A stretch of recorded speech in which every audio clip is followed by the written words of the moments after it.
I don't know why, but I always bob my head to that fucking, like, fucking throat singing that comes up in the main menu. It's not bad. It really isn't. I tell you what, my new headset can't get here fast enough. I only got two of my boys out. I still haven't explored over here. I still haven't explored in here either. It looks like there's a trail right here. We can do that. I still got to go up here. I still got to do the main story there. This whole area up here I haven't explored. All of this? I'm slacking. Right, let's take a look at the quest, though. Let's once we define everyone and test his loyalty. Okay, where is he at, then? Is that set? That is set.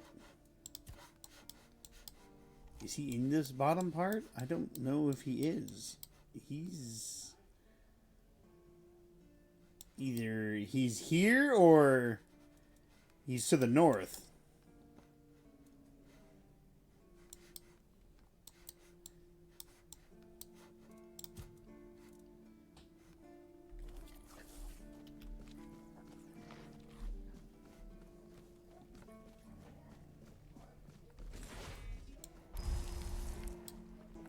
Come, my boys.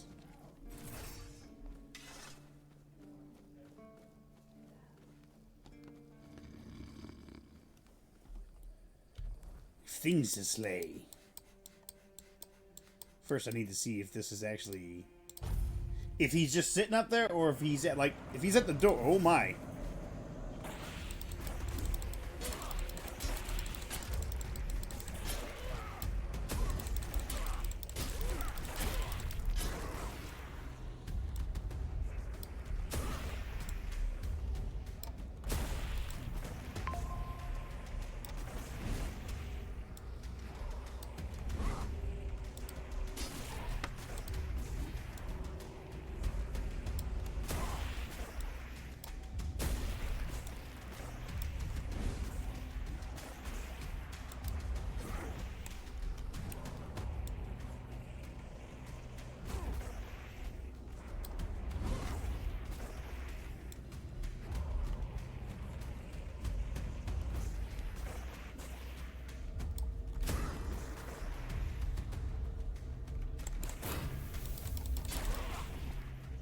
God, they attack so quick.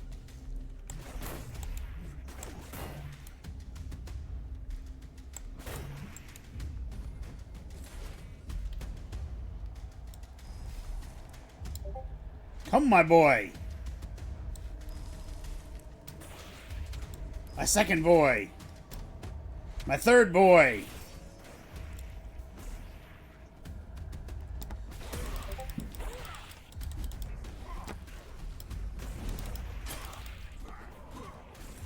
You killed my boy so quick. But I can keep bringing him back.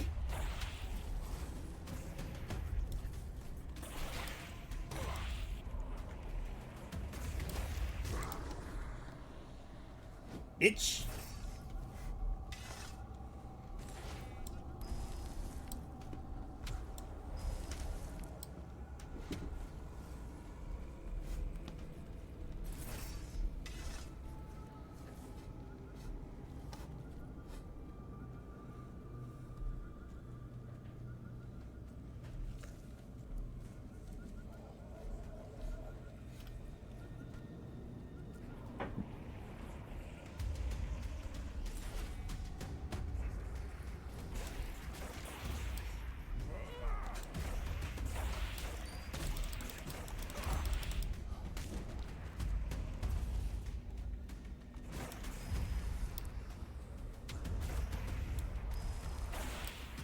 Come, my boys.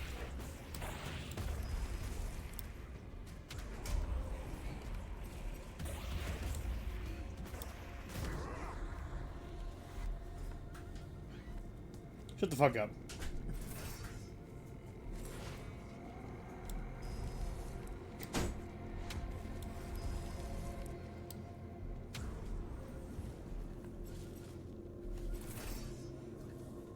Don't make me go find another fucking... okay, he's through the door. He's in the next area, so we're not going to do that. Instead, we're going to come down here, and we're going to do some exploration. How do I place a custom marker? That's how you place a custom marker. Put our stuff away. Ooh, meteorite.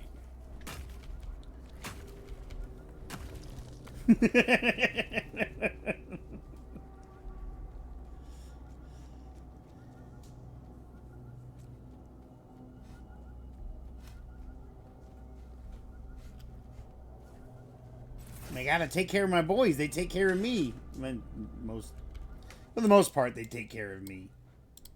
Sometimes they get a little stuck. Is this just a random fisherman? What the fuck? Dad? Oh, you're not my dad? No. I thought I heard a wolf.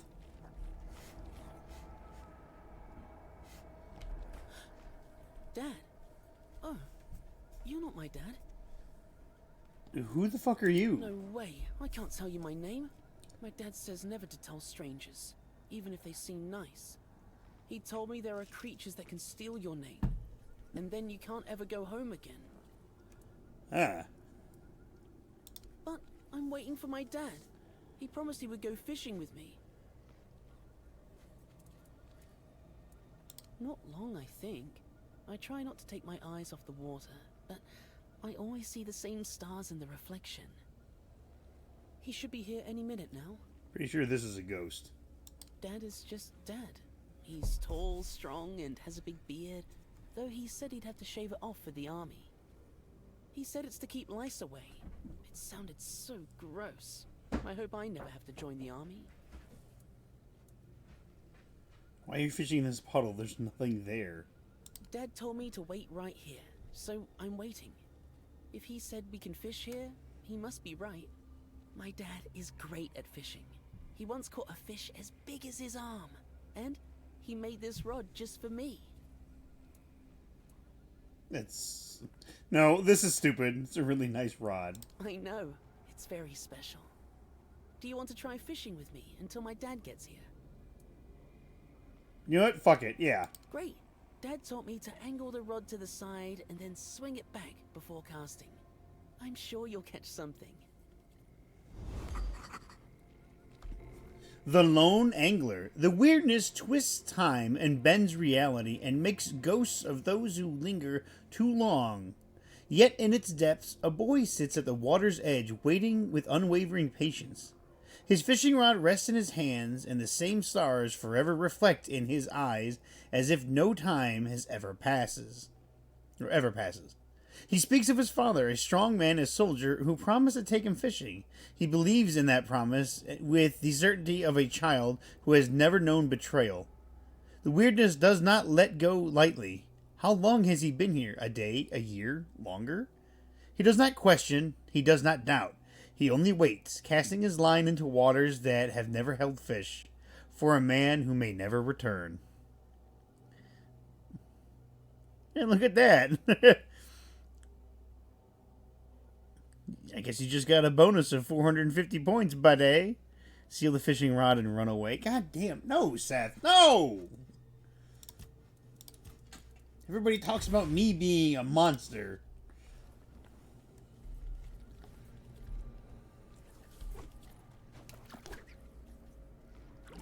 Holy shit! I caught a mug.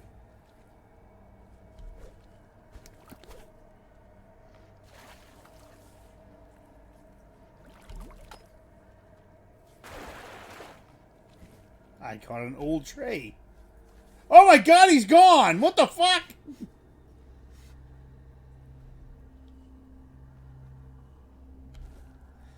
What the fuck? I looked away for a second. He disappeared. The Lone Angler Rod. It allows fishing.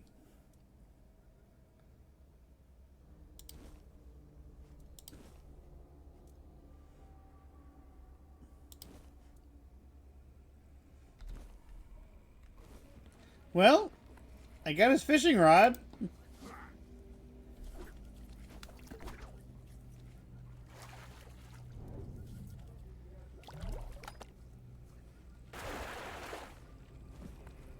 I do like how I'm actually catching random things.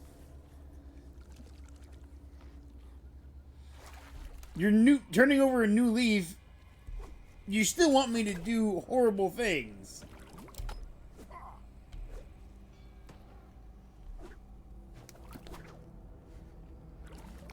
Did something kill one of my boys?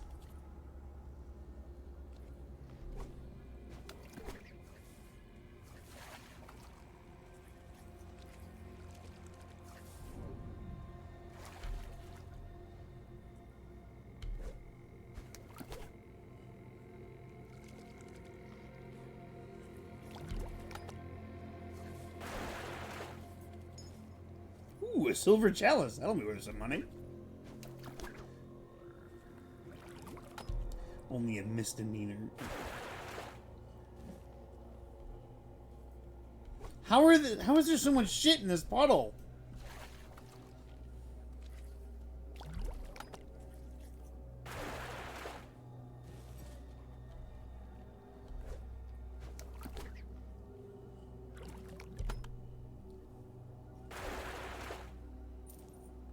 A big coin purse. I got 25 bucks.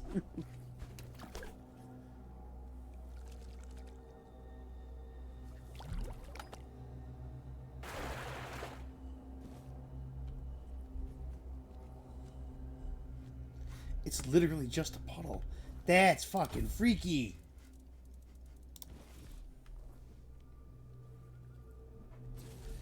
And that's a bear.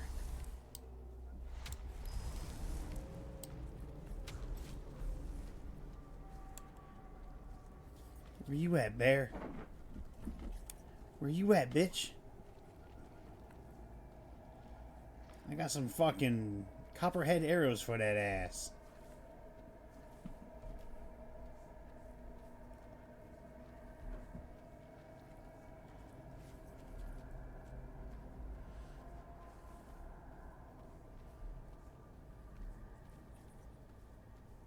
There he is.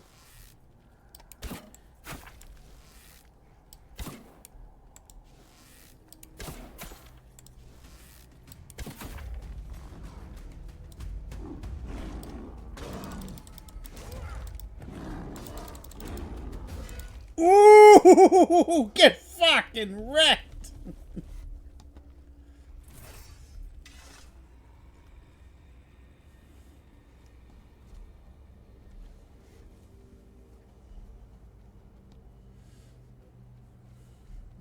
It was still creepy that the boy just disappeared.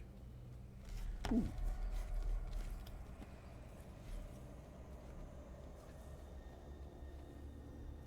Well, who the fuck's this?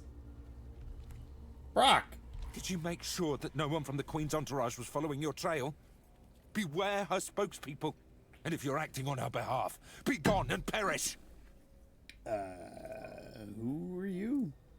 The first time I saw her was years ago, when night fell over Brockmiala, and the gatherers had already fallen into a peaceful slumber. Then, the first sign appeared, a harbinger of what was to come. The mist, thicker than ever before. Wilfred was the first to notice it, as he still tended to the beehives. Finally, from the milky shroud suspended between the earth and the sky, an unexpected procession emerged, led by the Queen of Queens. Oh, oh. We were lucky to be wearing our attire. What happened next? Along with the mist came stinging troubles. The Queen issued a decree, and that meant trouble. That's right. Troubles are like bee stings. Man swells from them, and later on, he doesn't even resemble a human anymore. The most important thing is that both Brock and Brockmiala were protected. Yes, that's the most important thing. Your attire is very peculiar. It's the attire of many families from Brockmiala. It protected them, just like it protected me. That's right, but I can't give it to you. It shields me from the Queen's gaze. I am invisible to her. I hope you understand. No one wants to be noticed by her. Depends on who's asking. Do you bring trouble? Or are you in need? Do you hear the buzzing of the bee swarm? Or are you carrying that noise yourself? No, I can't hear any buzzing from you. Hold on. You don't know what you're doing here yourself. And you're looking for answers. Or the right questions.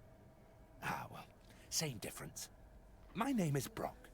If you need something to shield yourself from evil, you've come to the right place. Of course. Go ahead. Choose something. Celestial Charm. Alright, I mean, I got money. Let's see.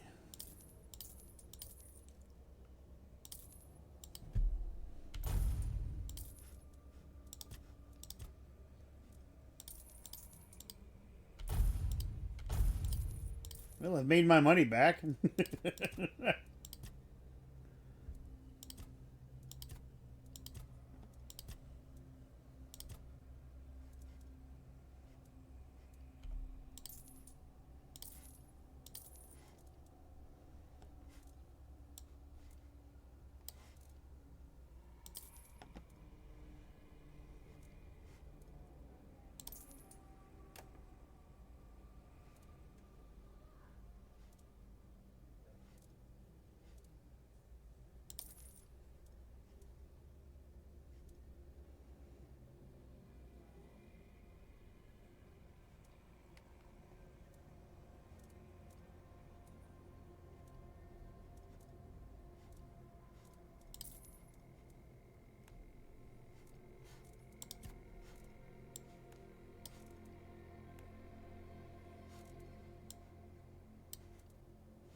Anything else on you? You got sage. I'll take the sage.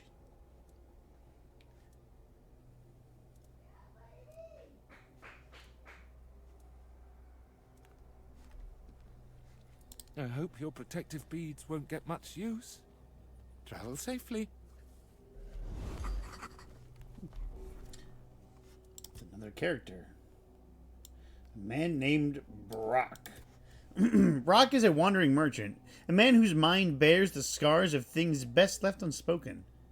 Once of Brock Melia, now of nowhere in particular. He travels the roads, muttering prayers and clutching charms meant to ward off unseen horrors.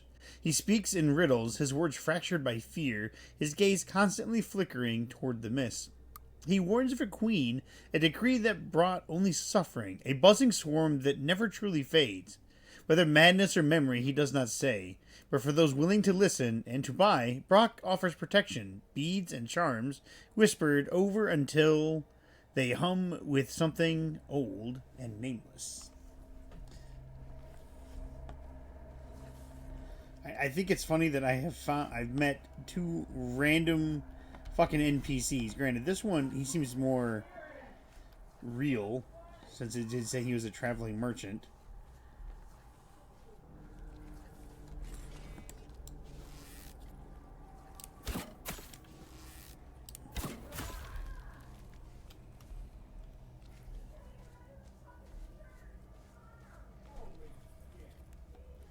I need to kill drowners anyway, so it's a good thing I found that guy. I need more stuff so I can make the armor. It's a fucking fast travel point right here. Right.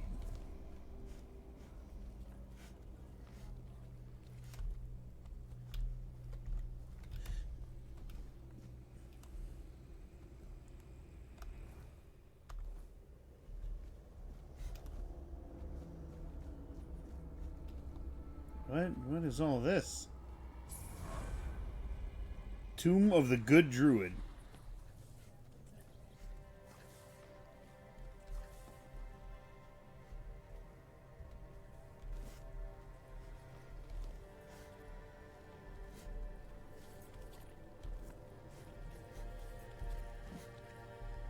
Alright, well, let's go check it out.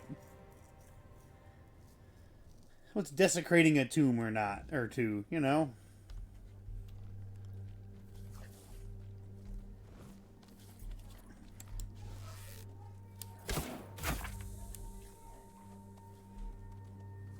I love my boys, but sometimes they get in the way.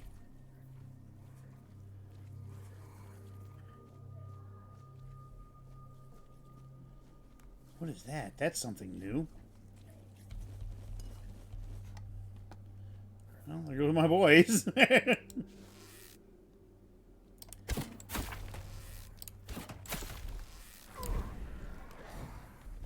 Bitch, I got one of those.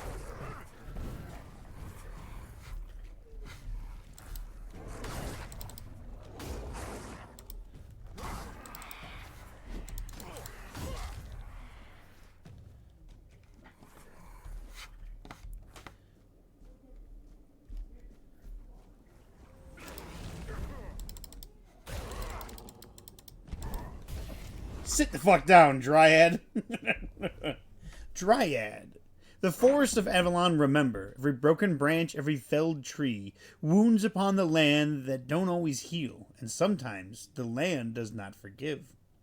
Dryads are not gentle spirits of old, twisted by grief. They drift above the earth, their limbs brittle, their faces frozen between sorrow and malice. They hover silently, drawn to the scent of trespassers. When a dryad strikes, there is no speech, there is no mercy. Only the whisper of dead leaves, the gleam of vacant eyes, and the sudden lunge of talons. In the end, all things return to the forest. Some just take longer than others.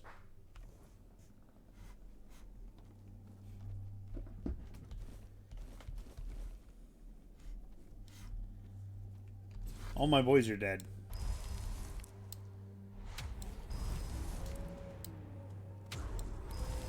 Come, my boys.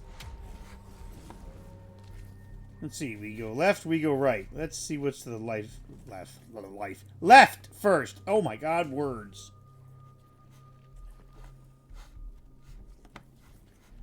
Oh, meteorite.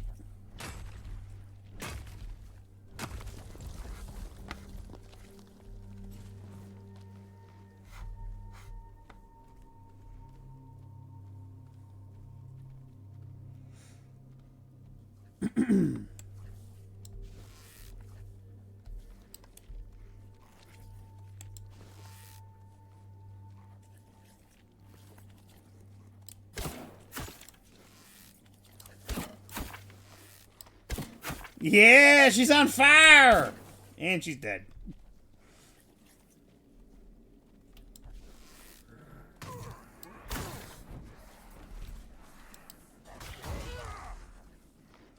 I fucking love this hammer, man.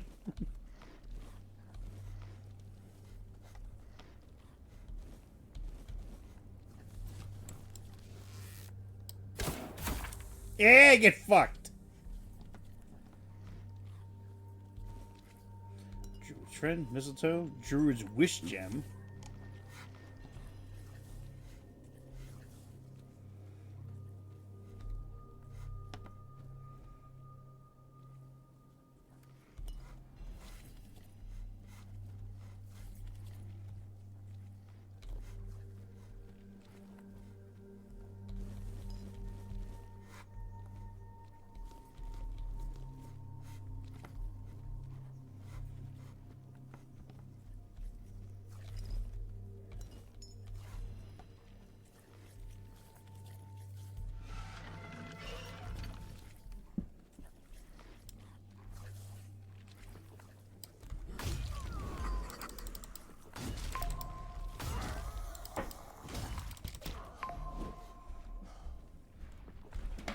Alright. Accidentally picked that up. Journal. Red Death infected. Once human, they are now nothing more than vessels for the Red Death. Their flesh blackens, veins swell with tainted blood, and their minds rot away, leaving only husks driven by instinct alone. They do not think, they do not feel. They lash out at anything that moves, not to kill, but to spread the sickness that consumes them. The disease twists their bodies, warping their limbs and hardening their skin into cracked, bloodied stone. Neither alive nor dead, they are the Red Death itself.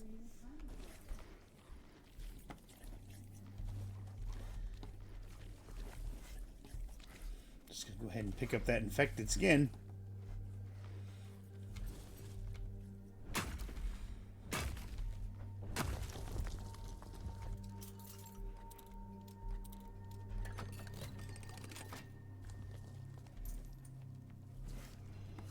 I think that's the second killing stroke that I've picked up.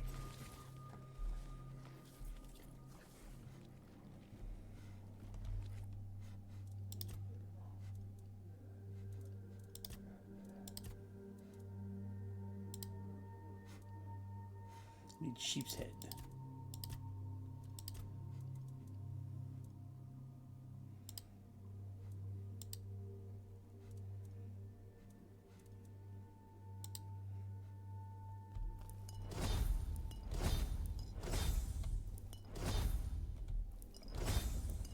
Oh yeah, oh yeah, oh yeah, oh yeah. We're making all the stuff.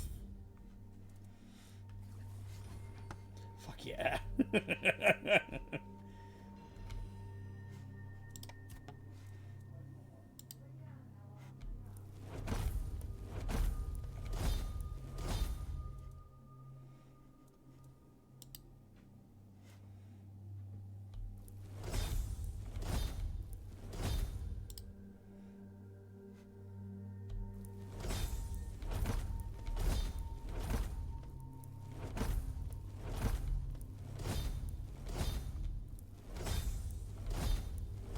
Oh yeah.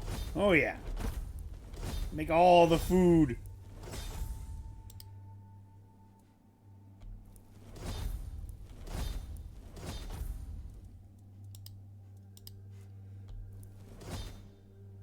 Oh god, I made it with weird venison. Oh no, that's probably not good. Gross. Alright, 10 squats. Tell you what, I can't wait for my new headset to get here. 1, 2, 3, 4, 5, 6, 7, 8, 9, 10. I looked up to where it had left from, and it's like 10 hours away from where I'm at. So I'm like, why do we gotta wait till fucking Tuesday for it to get here?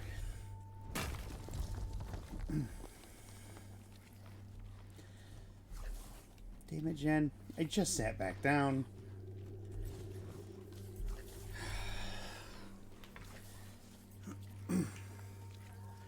One. I gotta put my headset down. It's too loose on my head. I can't do the jumping jacks and push-ups with it on my head anymore. 2, 3, 4, 5, 6, 7, 8, 9, 10. Seth turning non-violent. Yeah, no, Seth ain't ever gonna turn fucking non-violent. Well, it didn't come through until I had already sat back down. 1, 2, 3, 4, 5, 6, 7, 8, 9, 10.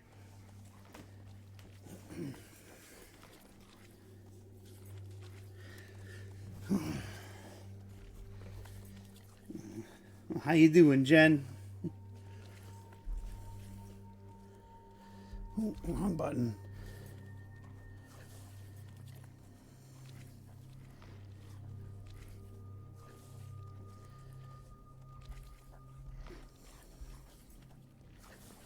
You like my boys?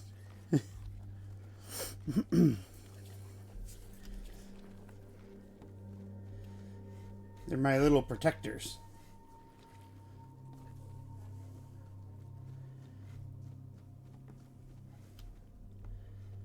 They don't last long, but, you know. Martha's letter. Dear Sir, I always tell everyone that it was the All-Mother herself who sent you to us.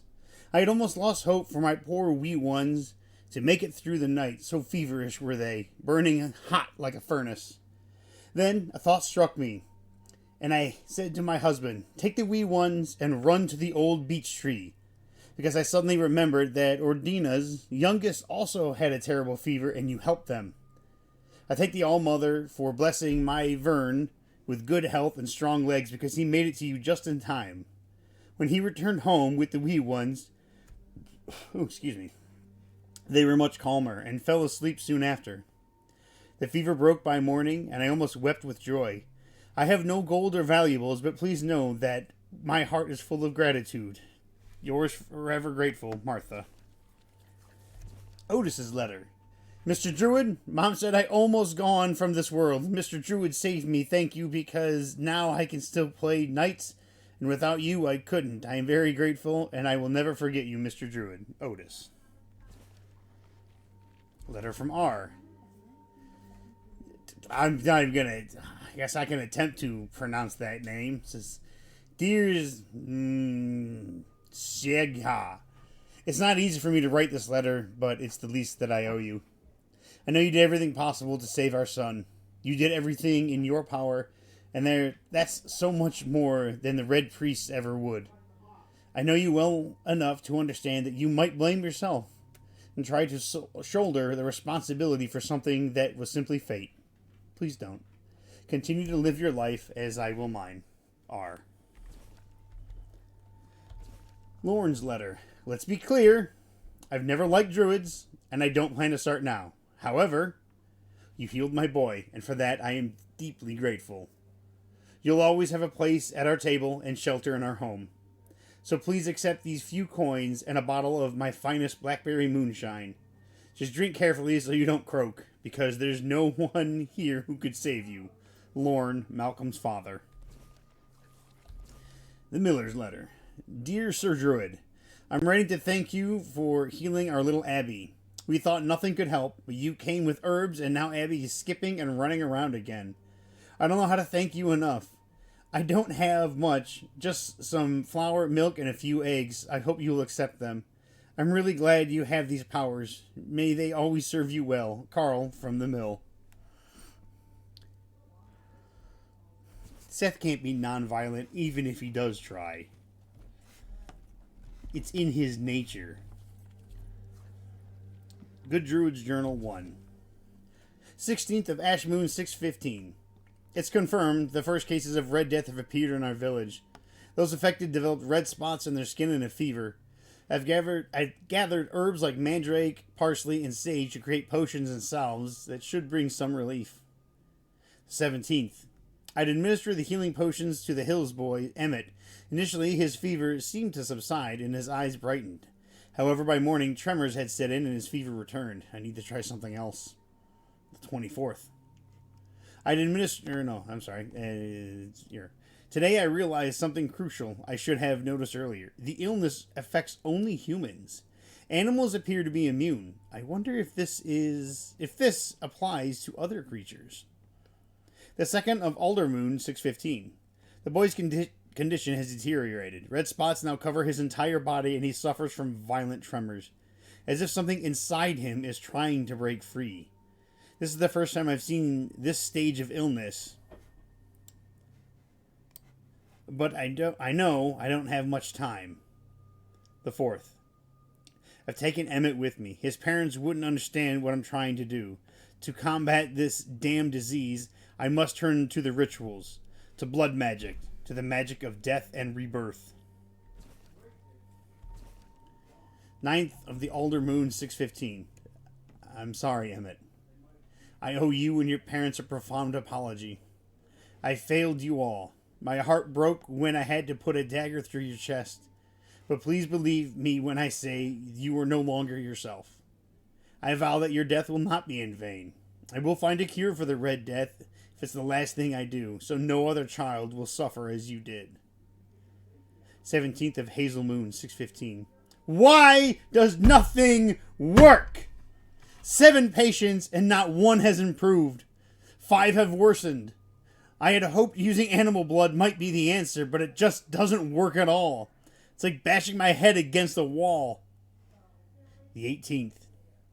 I need to delve deeper into the most primal magic, into rituals banned by the Conclave, into experiments people dread even hearing about.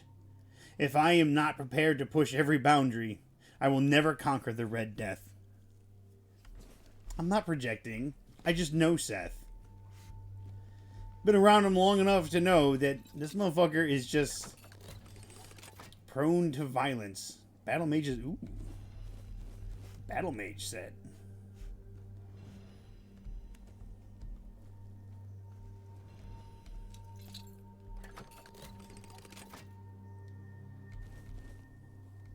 Cascade. What was that called? Cascade Deluge. Consecutive attacks deal one more damage. It's a medium bow.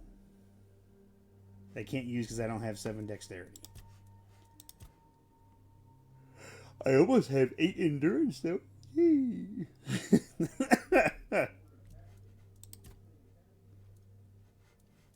I should put a point into two-handed weapons.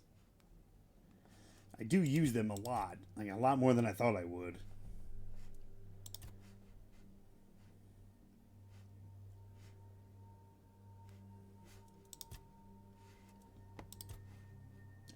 Do I have a point into this? I think I do have a point into this. No, I don't.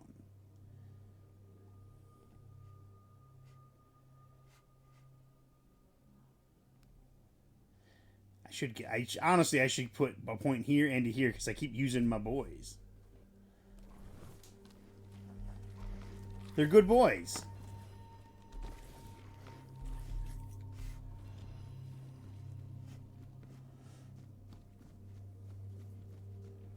Is that all that was in here?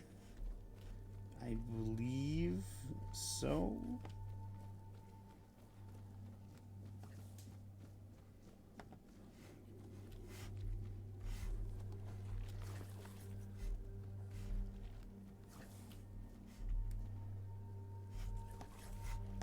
Oh.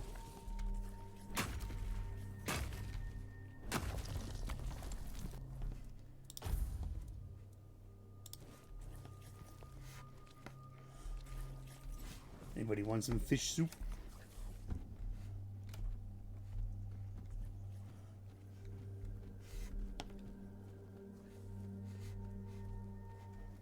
Oh, the druid's last note.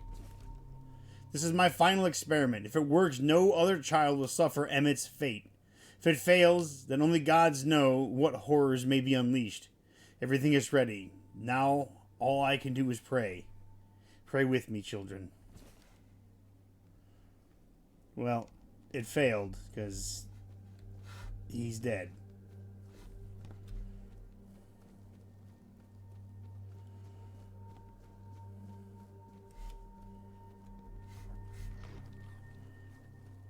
That's where I came. No, yeah, that's where I came from. Look at him, boy. What you doing over there? You missed it earlier, Jen. I was wandering through the darkness and I stumbled across a boy just sitting, fishing into a puddle. And I was like, "Hey, what are you doing here?" And he told me he was sitting there waiting for his dad to come back. And I'm like, "Well, how long have you been waiting here?" And blah, blah, blah. And then he was like, "Will you fish with me?" I was like, "Yeah, you know what? Sure, I'll fish with you." So I went in my inventory, pulled up my fishing rod, and when I turned back, he was gone. He was just gone. And I was like, what? All that was left was the fishing rod that his dad had made him. And I was like, well, I might as well just take it. No, not creepy at all. But that's why I love this game so much. And finding so many cool things and just like spooky shit that's not 100% spooky. Oh yeah, one shot.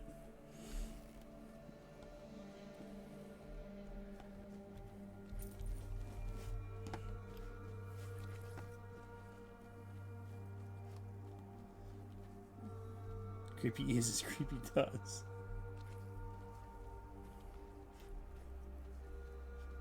Oh, Seth, don't look. There's a frog.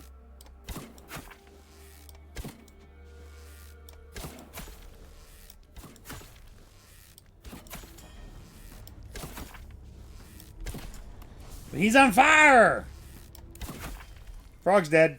Okay, you're fine.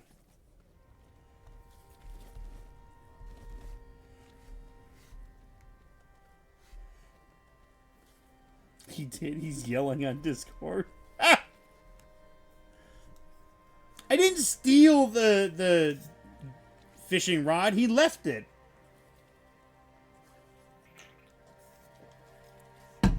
And so I was like, I will take this. These are druids. These are druids that have kind of lost their mind. Who is this? Wormtoe the Wise. Sodom was as his power, his, I'm going to say his, or wisdom was as something his power. His guidance shaped the destiny of Avalon. Name is, and he will be revered, something seek knowledge.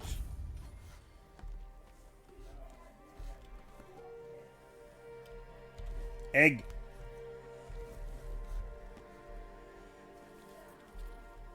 No, he left it for me to take. So I took it.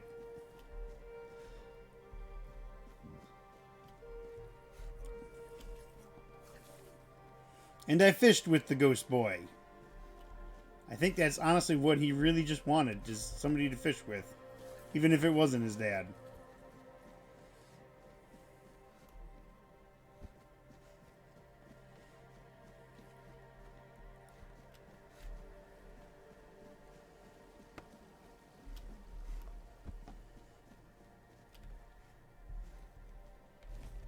I'm sure that venison's still good. It's been in that box for who knows how long.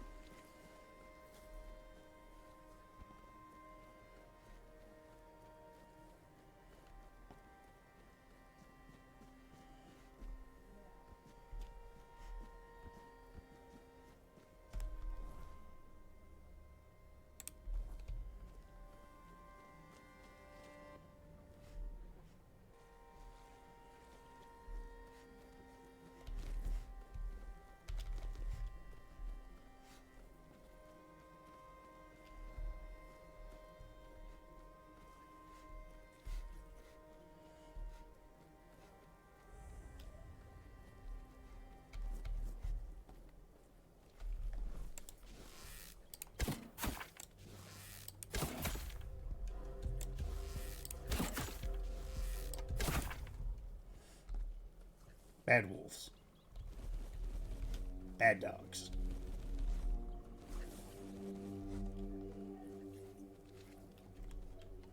Is that the abandoned? That is the abandoned fort.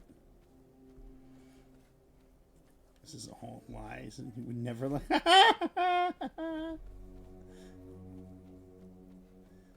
Come on, Jen.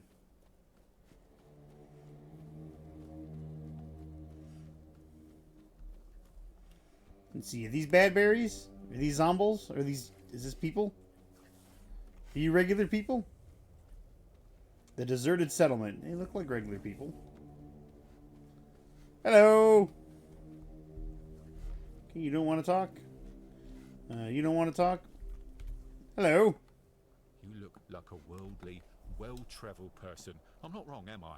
Of course I'm not. Tell me, would you be interested in some incredibly rare, mysterious and precious items? Sure. Then let me introduce you to a one-of-a-kind collection of Arthurian relics. I assure you, you won't see anything like this anywhere else on Avalon. Here's an authentic Four-Dweller's tooth. And look, a bone from Sir Galahad's little finger. And over here, a fragment of a foot wrap worn by King Arthur himself, along with many other riches. This man is full of shit. That is an excellent question. When it comes to relics, authenticity is key. However, I assure you that I possess documents with the appropriate signature and seals, proving that all of these relics, hey buddy, personal space, and huh? the stories behind them are absolutely true.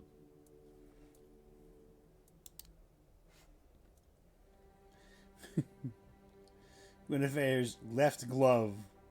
Splint from Merlin's staff. King Arthur's foot wrap. Galahad's bone. Four Dweller's tooth. Scale from Green Knight's armor. Boar's mightstone. Hair of Lancelot's mane. Toe of a giant.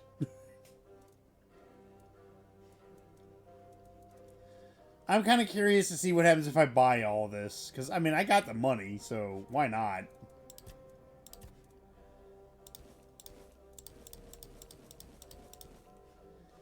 There. I bought it all. It barely cost me anything.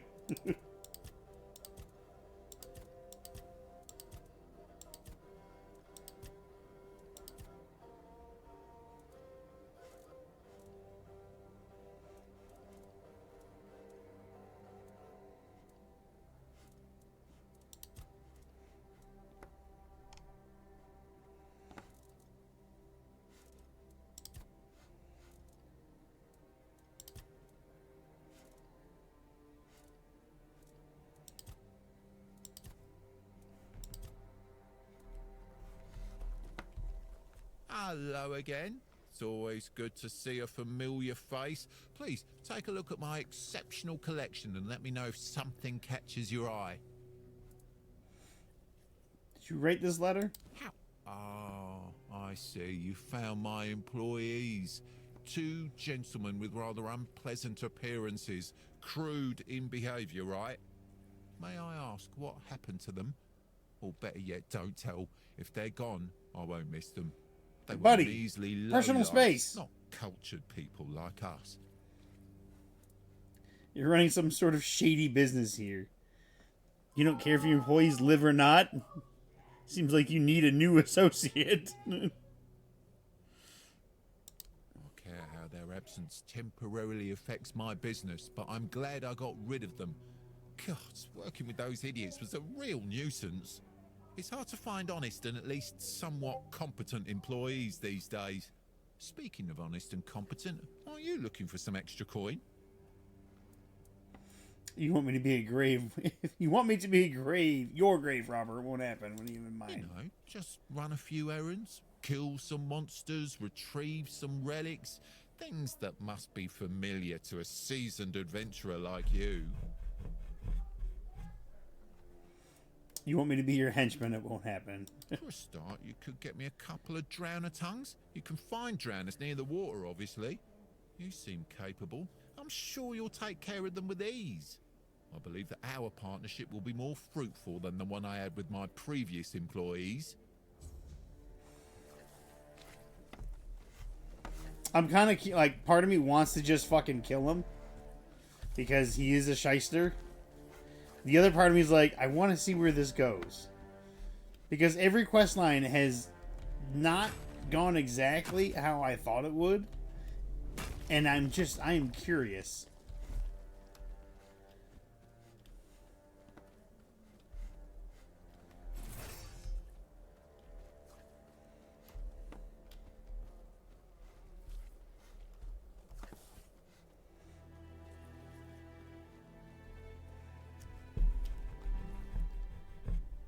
I can easily get some drowner tongues. I need to get drowner stuff anyways, because I gotta make that armor.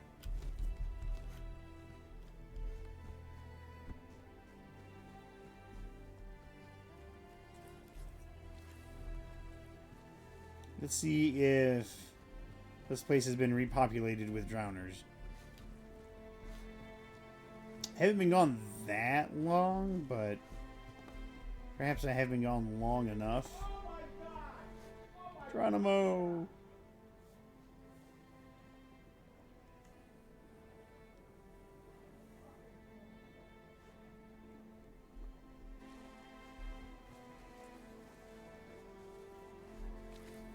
Well, I'm not seeing any drowners yet.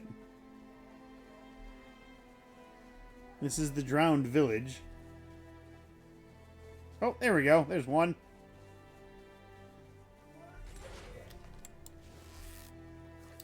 From downtown! I missed.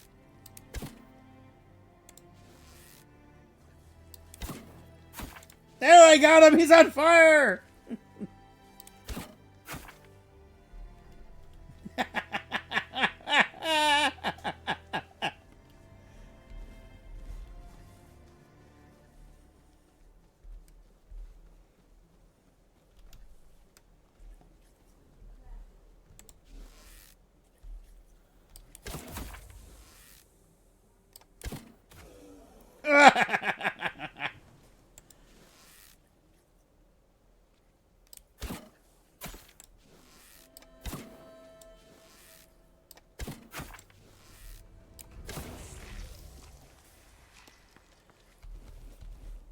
He exploded. He hurt one of my boys.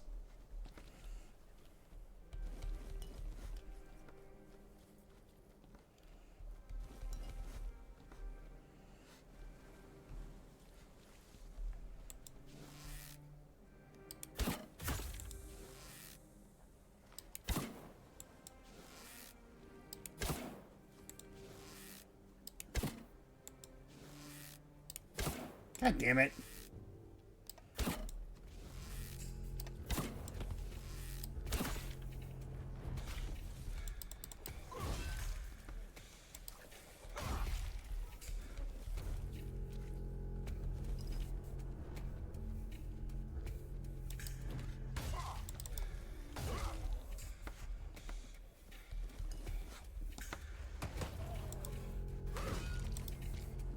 Killed one of my boys.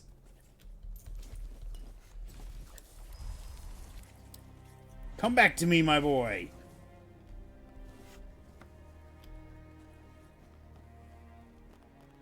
Have I gone in there? I don't remember if I ever went in there.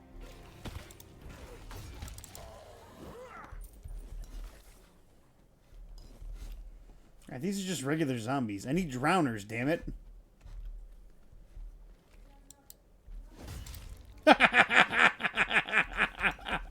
Yeah, look at him twitch.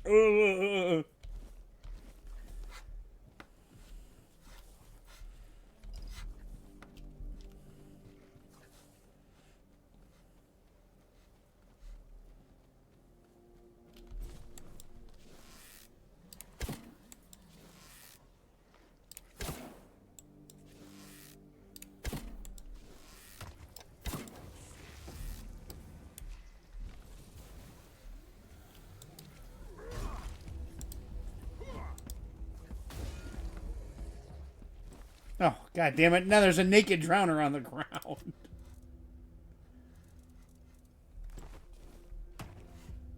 Look at him. He's naked.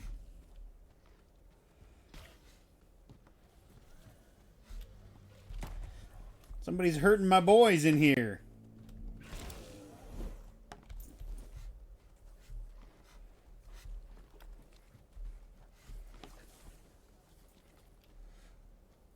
A what? What are you asking? What? A what?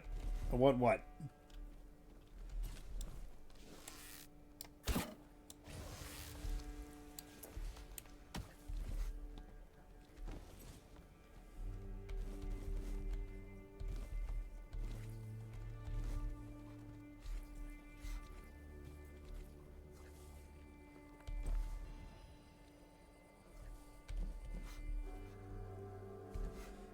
Are you asking what a drowner is?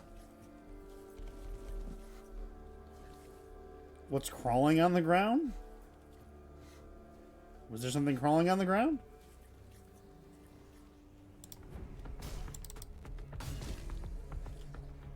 If there was, it might have been like a crab or something.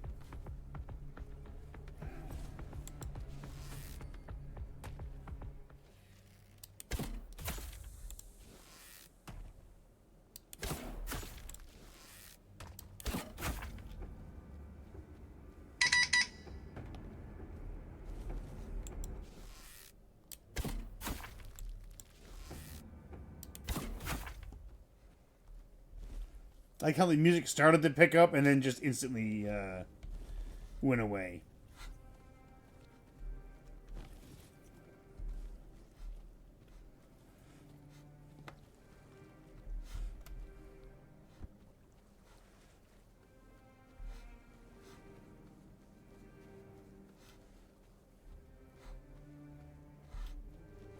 There were more drowners here last time. Uh-oh.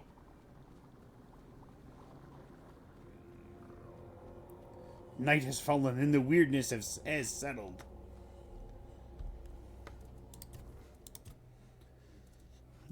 What do we want to level up? What do you say we put another point into...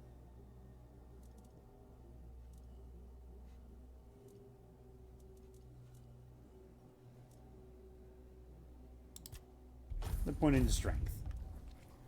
God damn it. Spirituality. Oh, wait. Oh, I already had that point. Oh, well.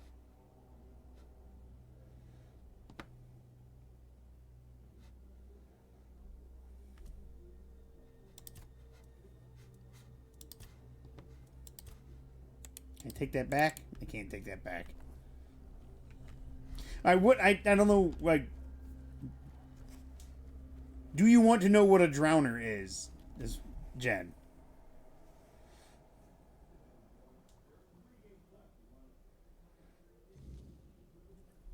Because if you do, I can read exactly to you what a drowner is. I have not been in here. Because there are things alive in here still.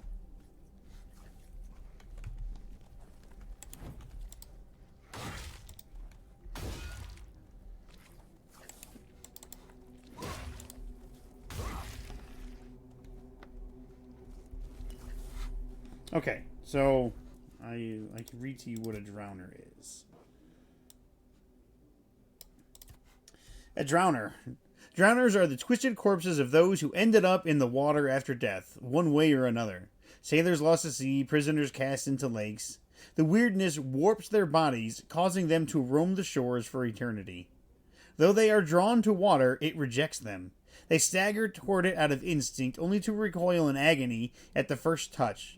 Frustrated and relentless, they haunt riversides, lake shores, and coastlines, driven by the desire that they can never fulfill.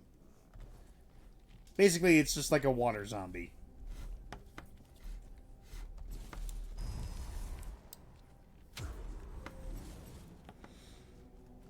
To put it in like the simplest of terms, yeah, it's a water zombie.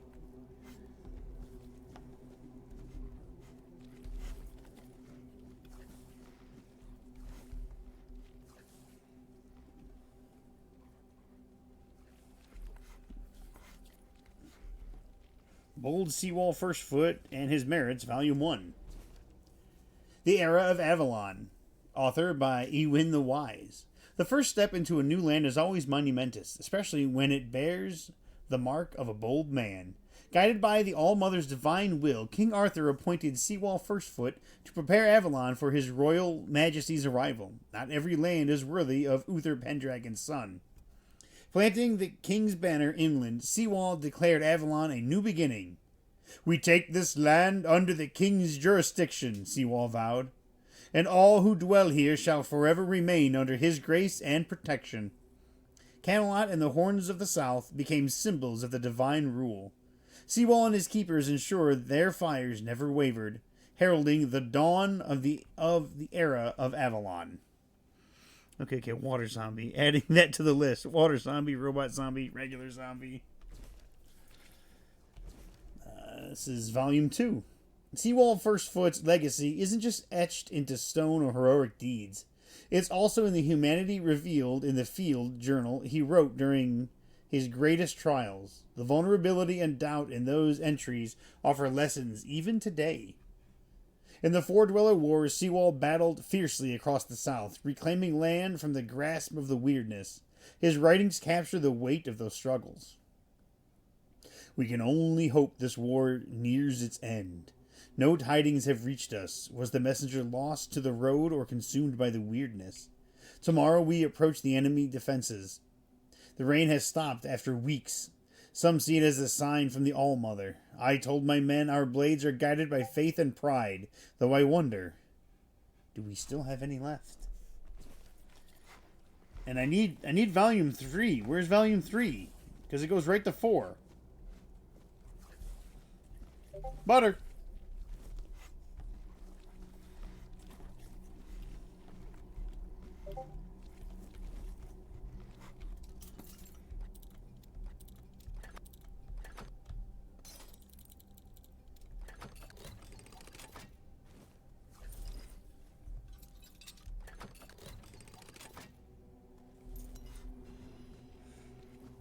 Even though we don't have 3 yet, I'll read 4.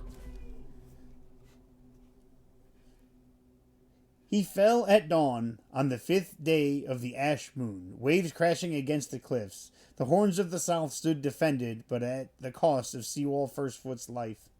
A loss that left an irreplaceable void. Seawall, the first of the keepers, was entombed in a cliffside crypt. 6 of his most loyal men, clad in full armor, willingly joined him, sealed alive in an adjacent chamber. Knights from across Avalon attended, priestesses sang prayers, and the nobles reflected on mortality. Legend speaks of a hidden complex beneath the ceremonial chamber where offerings to Seawall's memory rest near holy water. His spirit is said to stand vigil, bound by loyalty to the horns. Only those who recover his lost blade and lay it with reverence in his grave may enter. Whether this is true or legend, none can say. Said no one. Those who knew are long gone, and some mysteries must remain unanswered.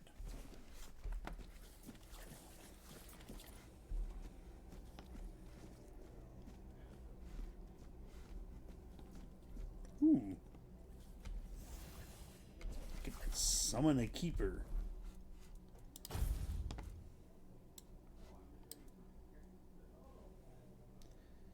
Orders your summons to attack. Summon a keeper to fight by your side. Costs 45 mana.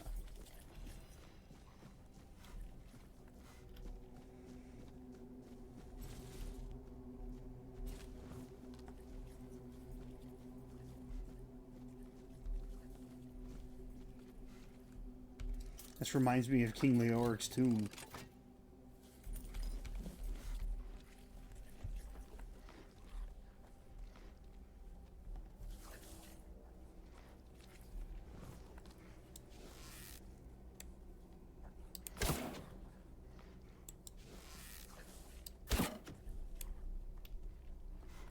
Huh.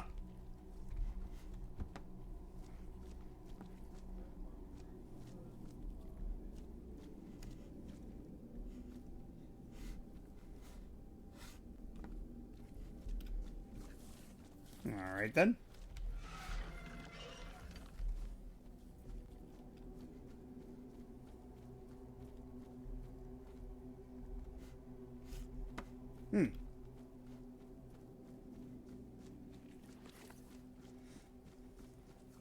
Interesting.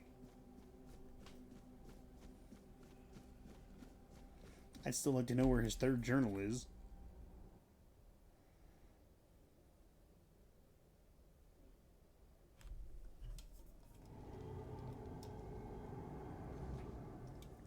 Alright, it's still nighttime.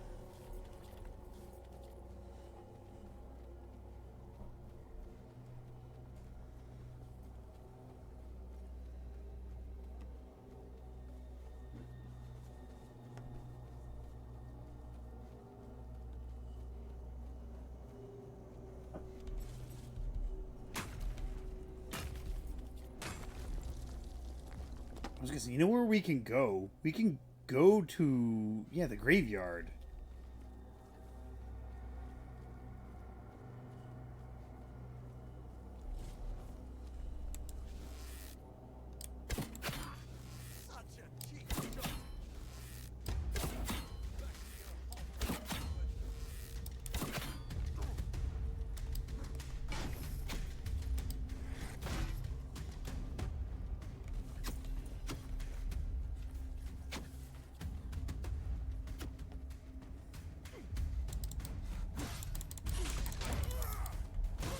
Bitch!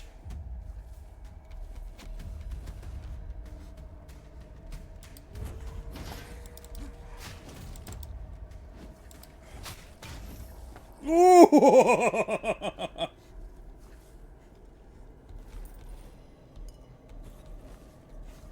Sent his ass flying.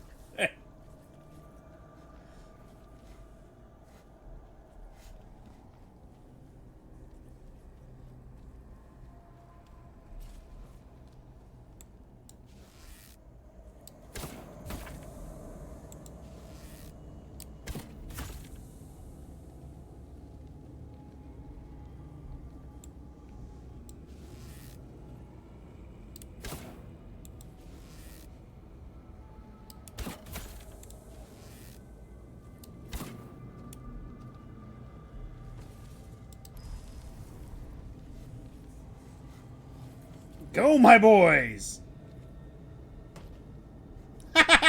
They did! They killed it!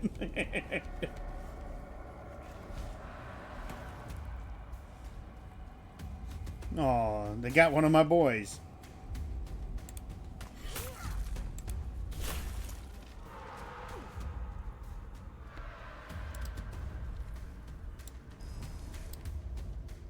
Oh, all my boys are dead.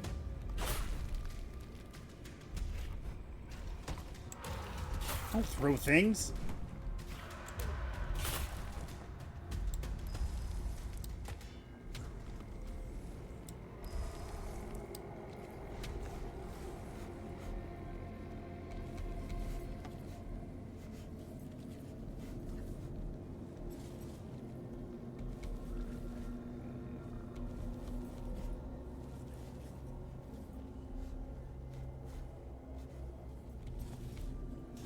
Oh, I feel like I'm grave robbing right now. Ooh, a swift dagger. Look, he doesn't need it anymore, right? He's dead.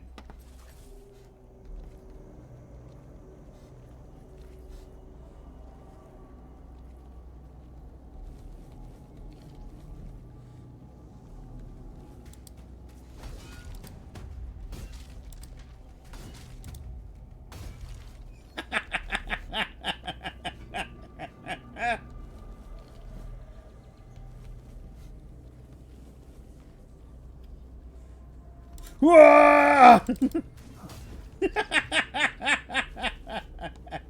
Hey, you bonehead.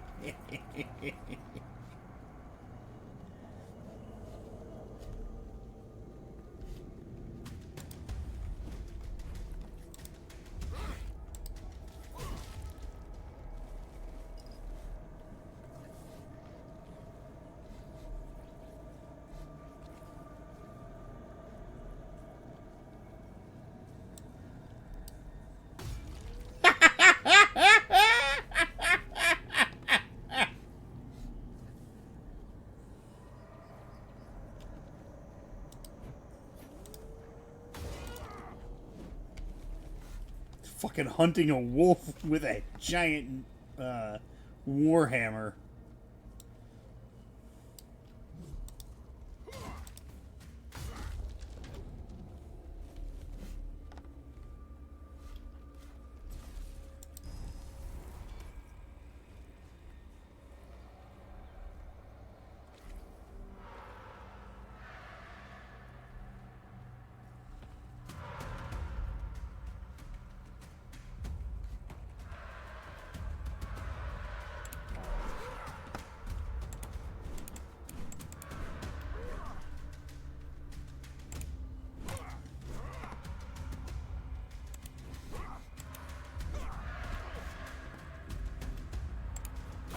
Yes! Finally, you little shit!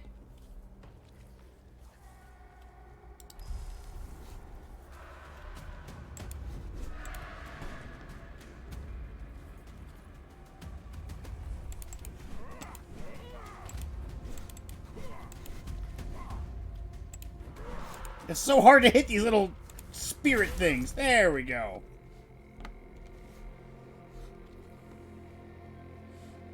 Those are called weird spirits. Would you like me to read to you what they are?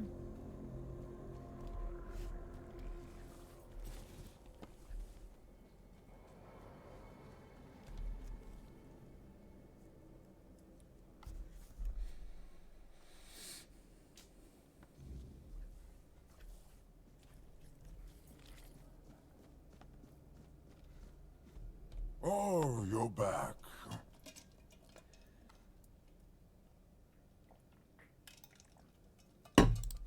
Oh, I thought he would have something more for me. I guess he doesn't.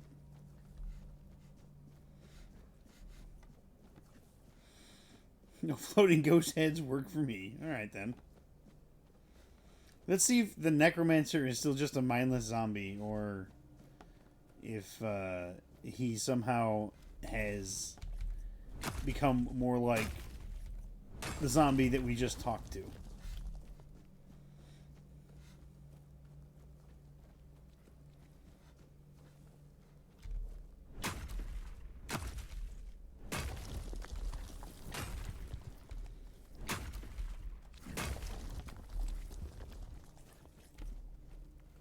He looks...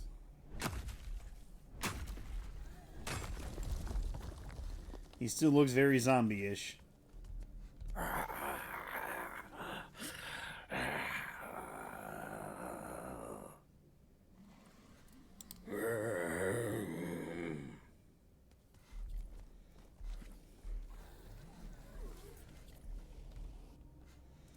Part of me wants to put him out of his misery so that he can finally rest.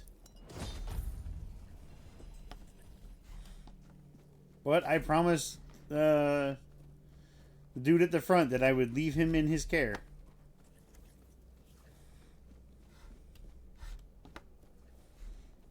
And traditionally, I don't break promises, so...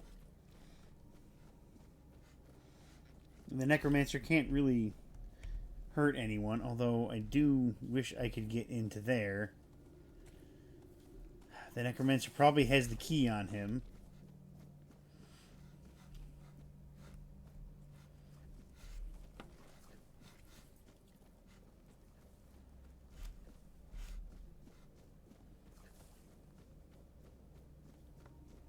Oh, I thought he would have something more to say if I came back.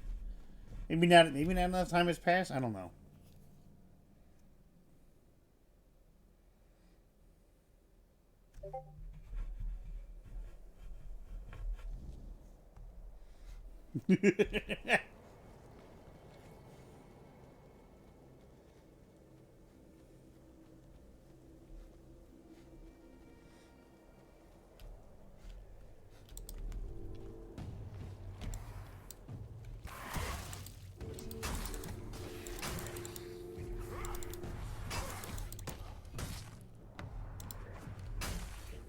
Oh, I killed him with a pickaxe. I was like, why is it taking so long?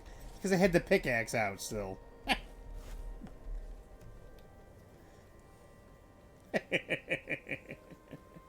Well, I did want to kill something with the pickaxe, so, oh well. There it goes.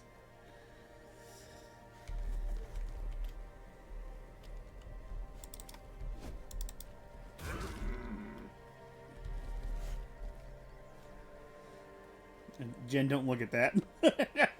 You'll think less of me.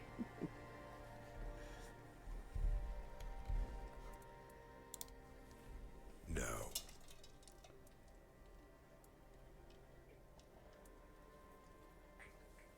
I have my reasons. You need to understand that when someone enlists with the Horns of the South, he leaves his former self outside the walls of the keep. His old life, it loses all meaning.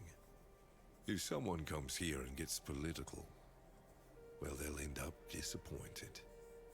Well, I don't know if you're aware, but becoming the captain is a curse for any true keeper. It's not the honor others on Avalon seem to think it is. Because the captain answers to Camelot and its representative, Galahad. So every captain needs to get political, whether he likes it or not. And the current Galahad is a real piece of shit. He burns people under any pretext whatsoever, or none at all. He sows terror. I have no respect for the man. What you got for me? You got a bunch of copper arrows.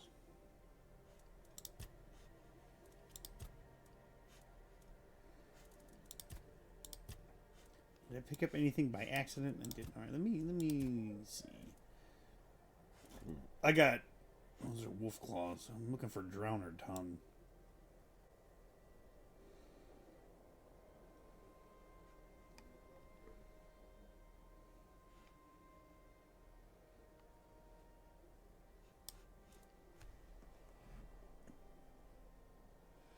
Do I not have any drowner tongue?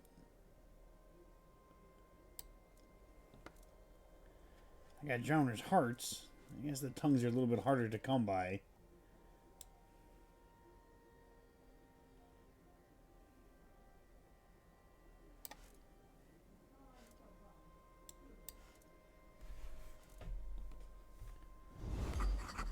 Oh. Mog. Mog is a hunter and a man of few words, more at home in the wilds than within the walls of the Horns of the South. He speaks with blunt practicality of someone who has seen too many restless dead, too few people willing to deal with them. He does not ask for help lightly, nor does he expect it. His work is his own, and he values self-sufficiency above all else. Yet beneath his terse demeanor lies a keen observer who knows the land's secrets and dangers. He watches the weirdness shift and shares what he deems useful. His guidance is never freely given, but when it is, it carries the weight of experience and sharpened by necessity.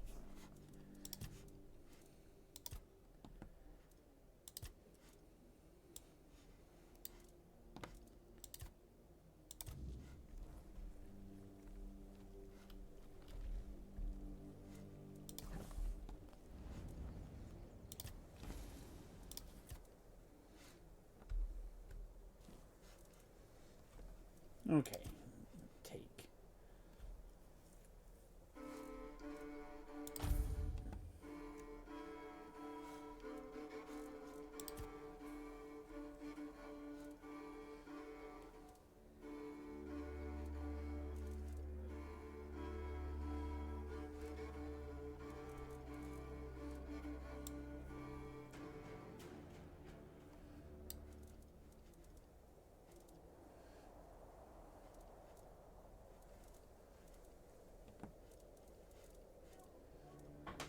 I guess I don't have any drowner fucking tongues.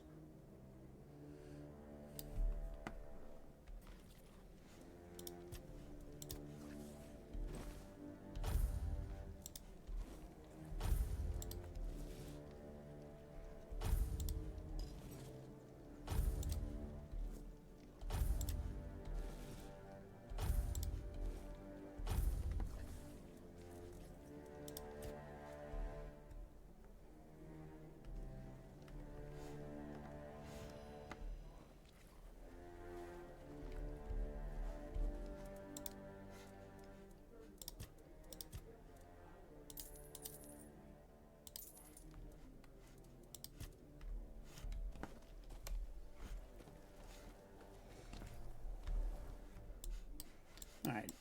I still haven't explored that upper right region. And I don't know if there's even anything out there. Still haven't explored right here. Let's go. Let's aim for right there.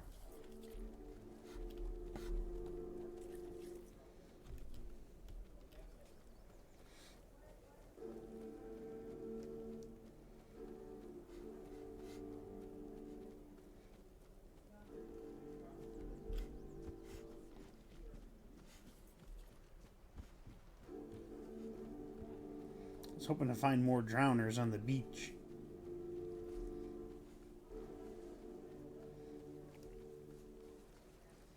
I suppose I have to stay way longer for them to respawn, as it were.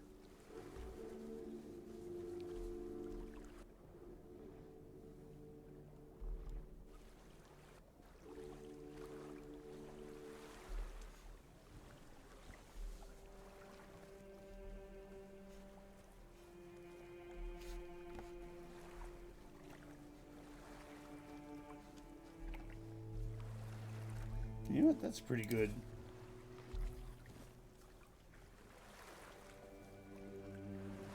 I like that.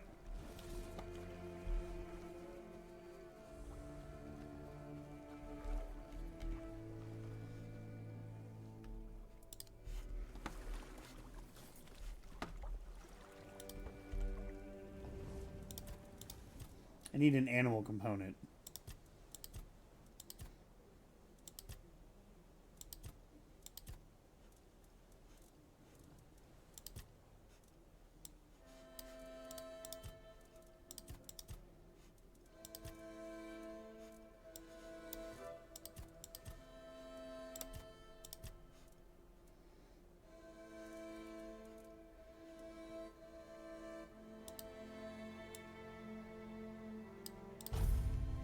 That should be enough.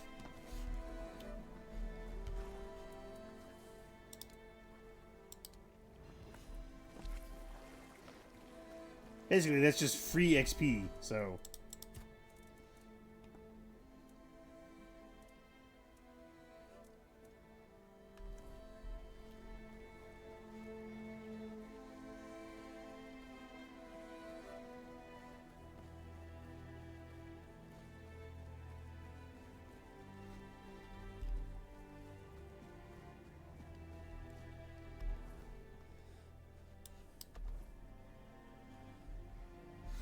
There doesn't appear to be anything particularly useful or unique over there.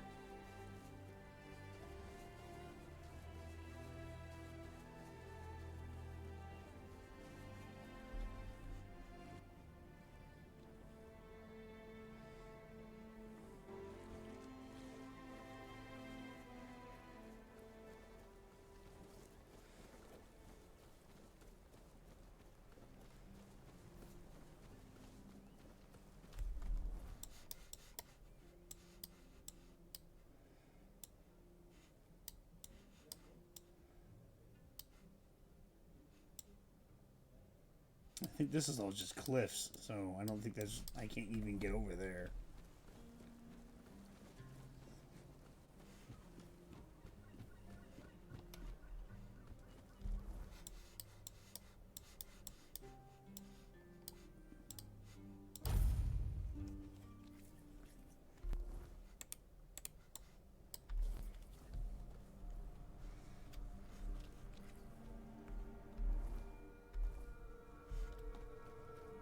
Do I have all my boys?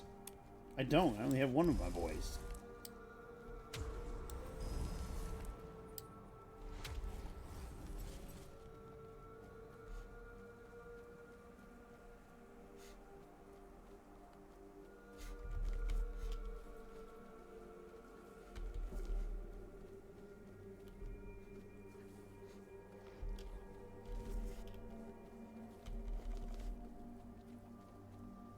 Did you see that? There's some weird mist at the top of the mountain for a second.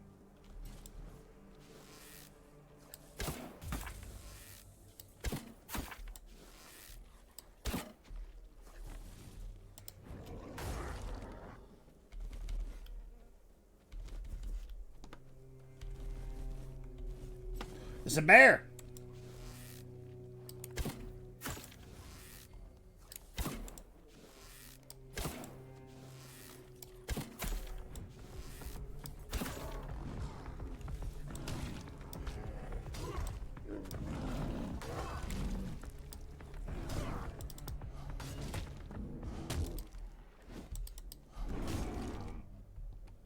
You killed two of my boys!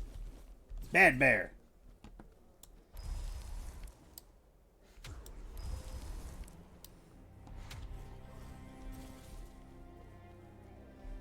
The funny thing is, I only started summoning these things because I was like, I need to give myself a little bit more of an advantage in combat. And they're actually really good to have.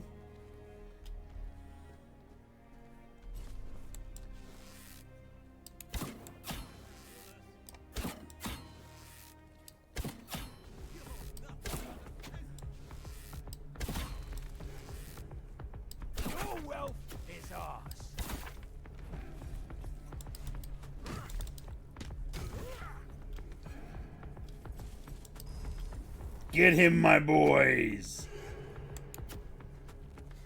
I will be your downfall. Yeah? I don't think so.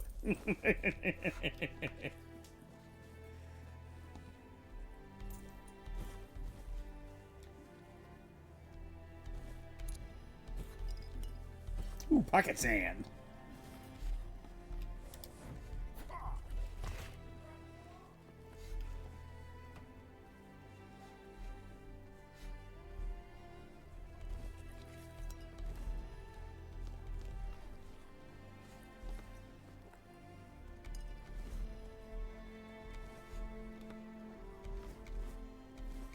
Butter.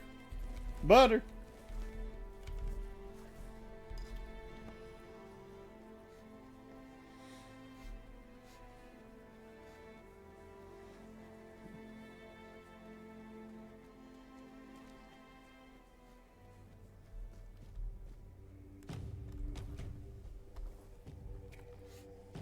Ah!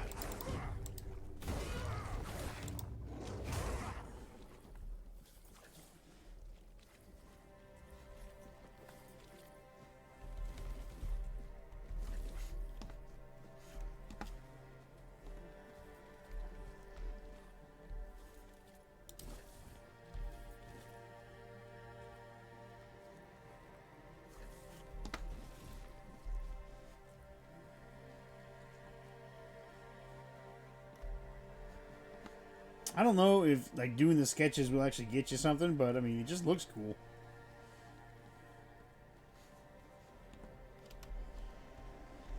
You want to see something really scary, Jen?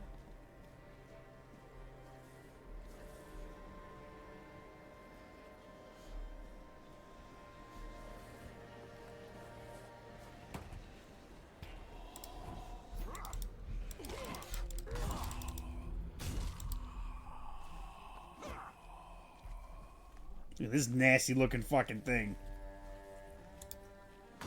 Bitch. Well, look, you get a better view of them.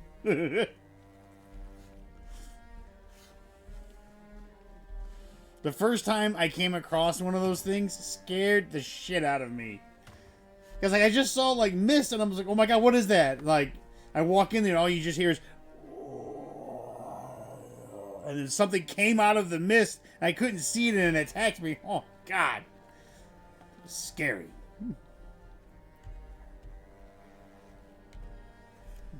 Nimue. As revered Banduri, Nimue's knowledge and power guided King Arthur and his knights during the Age of Conquest. Her calm counsel shone as a beacon for the Round Table, aiding in securing the kingdom's future. Praise her memory, forever cherished.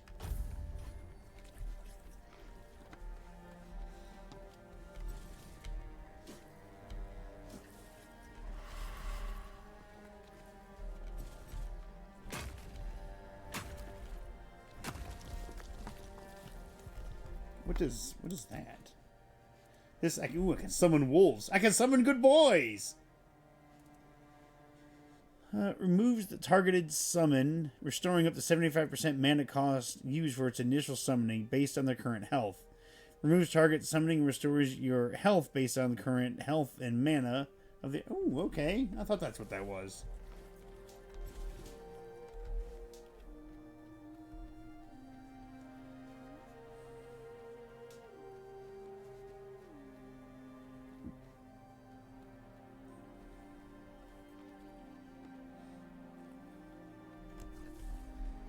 Hello. Ooh. It's a red cap.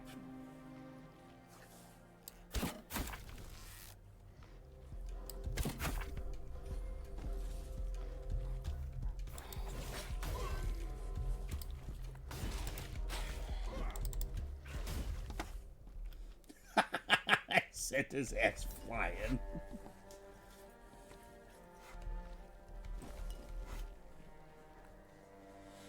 Alright, let's see what happened here.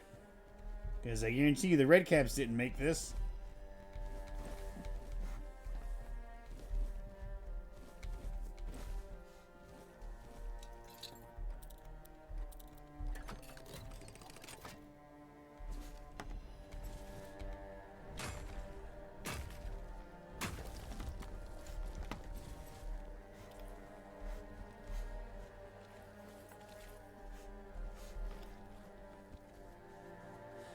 Ooh, more iron. Iron!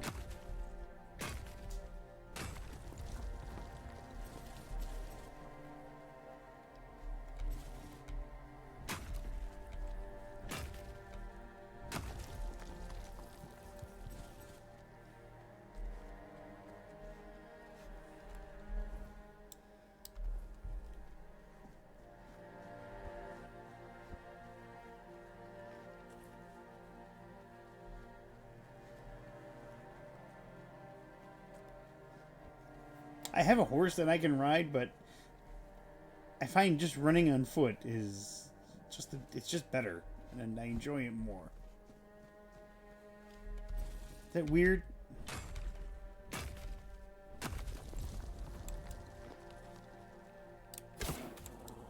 Ooh, slow-mo!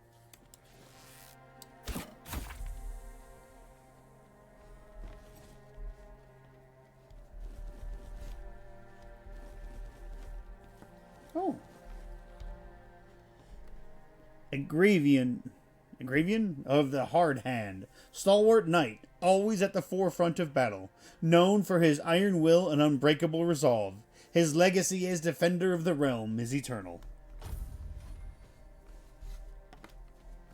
Alright, first, can I even go in here? Can I open this?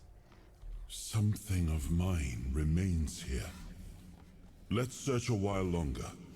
We shouldn't leave it behind. Okay, yeah, so we have to advance the main story before we can go to the next area.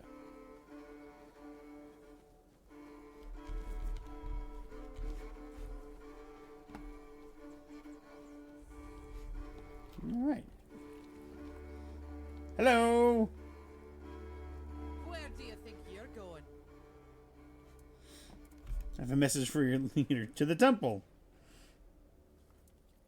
It's closed. Find a different one. Not my problem. Now scram before I lose my patience. Go ahead. But speak to Vran first. Unless you want her berserkers to turn you into mincemeat.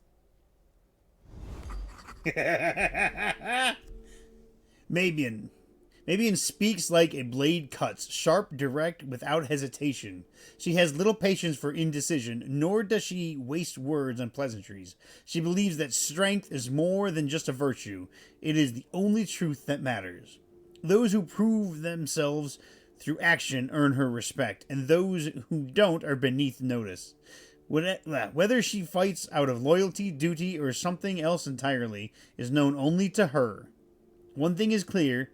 Maven does not stand still, and she does not stand down. She is her.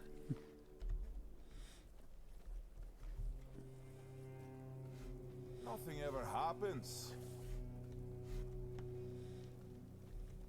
Soon, we'll all join Gunvalder. Okay.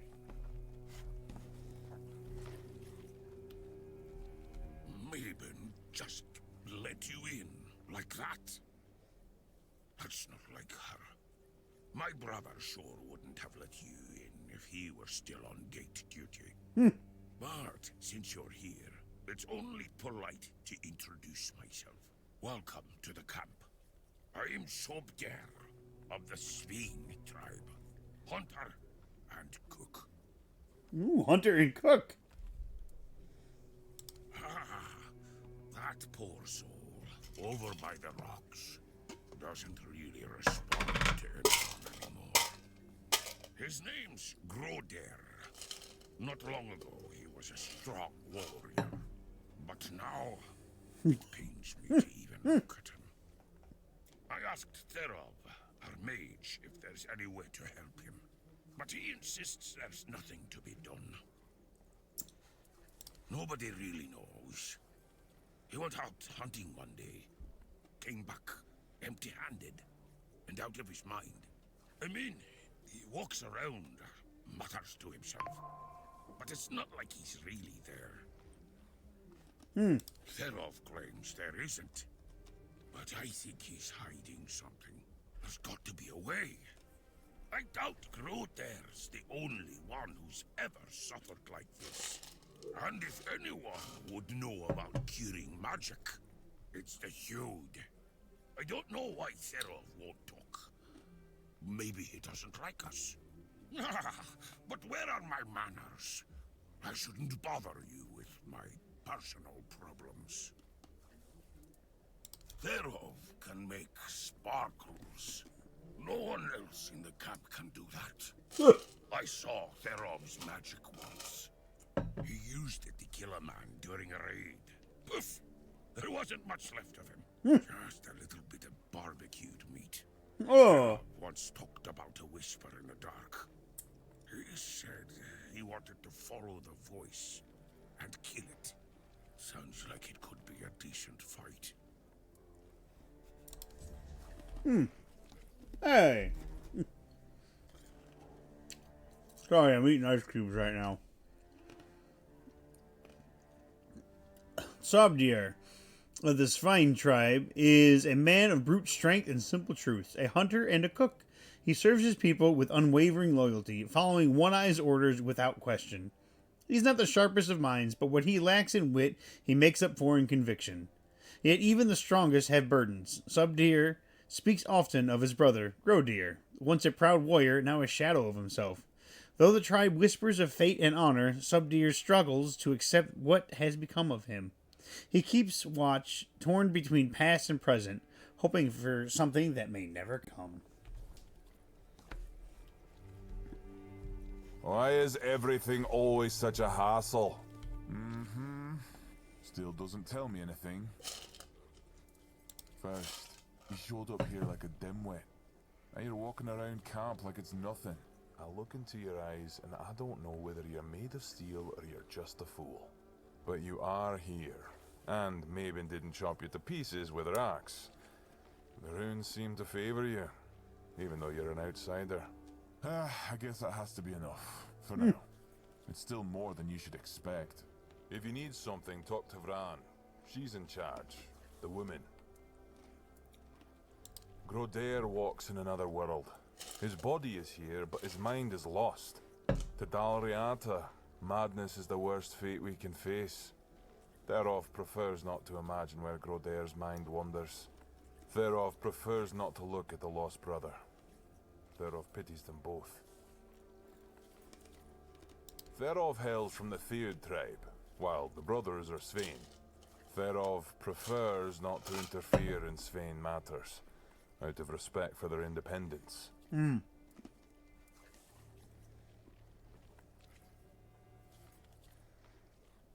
Go to bed.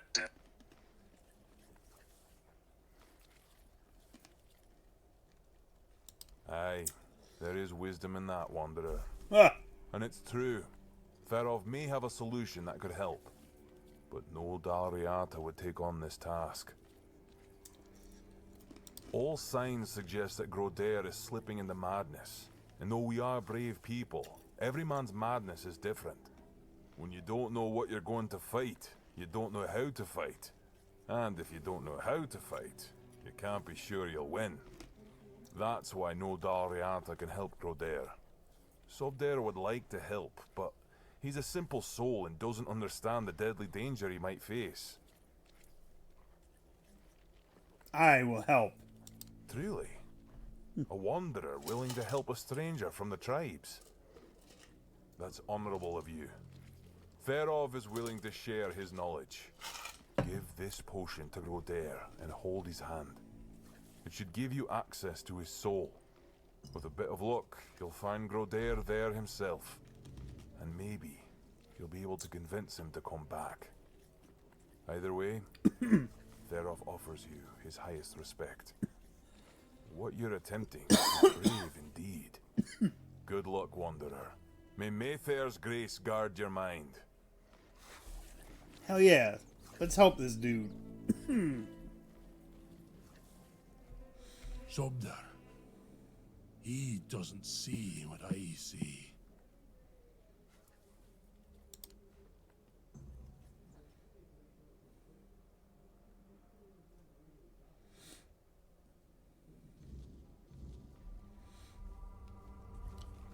Altar of Madness.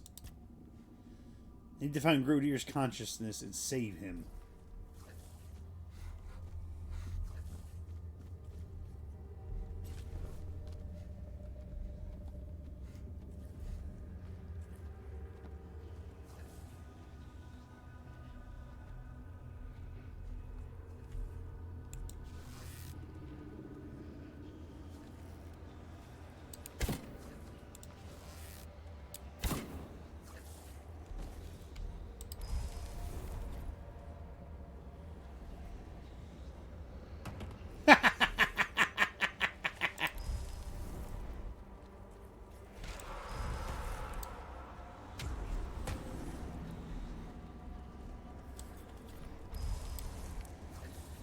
There's a mistling somewhere here. There he is!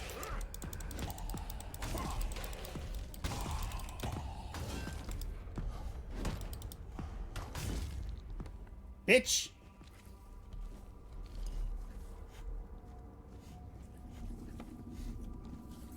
I heard the whispers.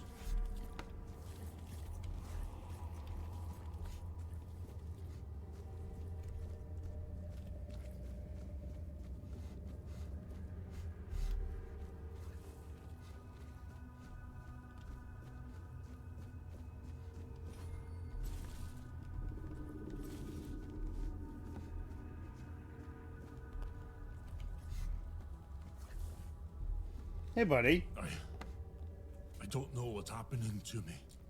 It's so strong. Sobder. I hear him calling me. But I can't answer him. Help me, brother. It's all so hazy, so dark.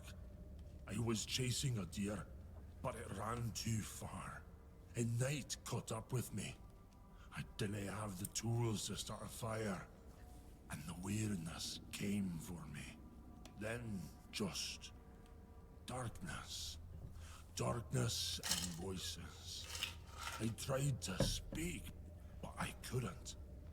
I tried to take Sobdar's challenge to free myself, but something wouldn't let me. I felt anger tearing me apart from the inside, and then your face appeared. Thank you.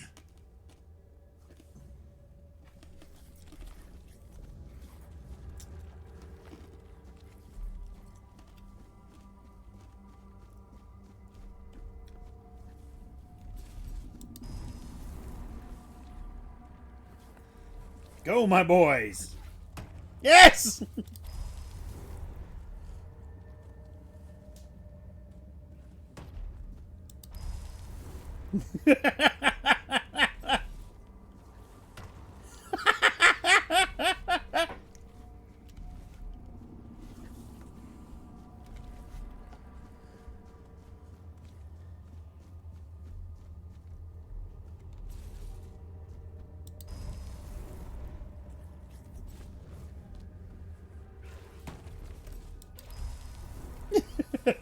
I love it because they just go rock.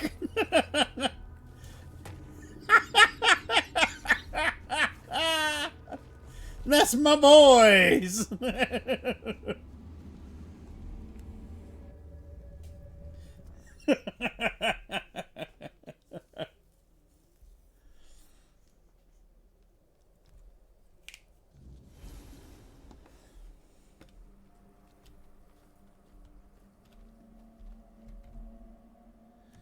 Well, if it isn't my personal savior. Sit down, friend. Better, that's for sure. Thanks to you, I can finally get back to normal. You don't know how much I missed sitting around the fire with my little brother, eating his legendary venison stew. Nothing better. A tear in the weirdness. I'm sure of it now. I spoke with Derov, described what I saw and felt, and he told me it was the weirdness. Either way, I never want to go back there. Made a deal with Sobdar that if I ever start losing it again, he'll split my skull and forget all about our traditions. And being the good little brother he is, I know he'll do it. I'm gonna sit here until my strength comes back. Then I'll do whatever One Eye orders me to do. Speaking of loyalty and good deeds, here, take this talisman as a sign of our friendship. It's fine steel and weird deer antler. If you're ever in our lands, my people will know it and welcome you. All right.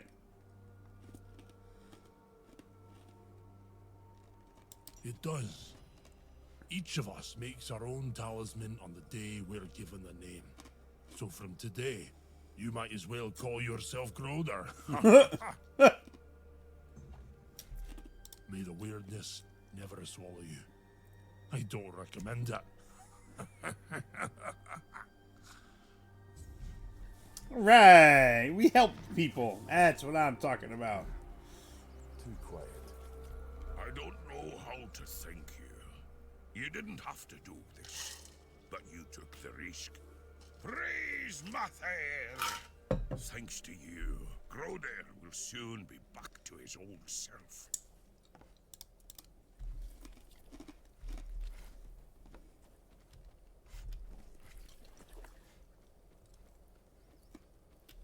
The Wanderer saved Groder. Therov is proud. He'll be fine. He's back with us, safe.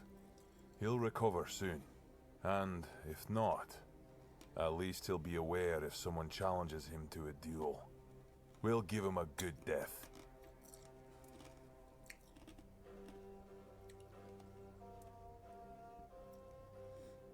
I don't understand this obsession with an honorable death. We don't wish to. Ferov sees it as a last resort. Besides, Groder would choose death over falling into madness again. Ask him. He'll confirm it. What of it? The Dalriata are not like those in Camelot. We don't make women wear frocks and sit at home. Our women have names. And if they have names, it means they earned them like all other Dalriata. Vran was chosen by One Eye, and One Eye doesn't make mistakes. I don't need to tell you anything. Just wait and see for yourself. When the South is free from Arthur's dogs, as it should be. Go. Bring glory to your ancestors. Ferov will be waiting.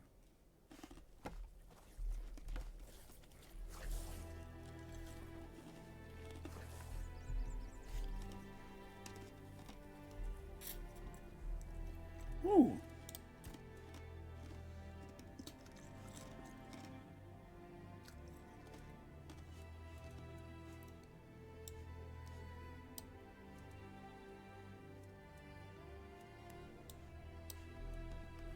What was that quest that I had to do? I need to make the conch. I need 5 drowner tongues for that? God damn.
Oh, I'm broke now.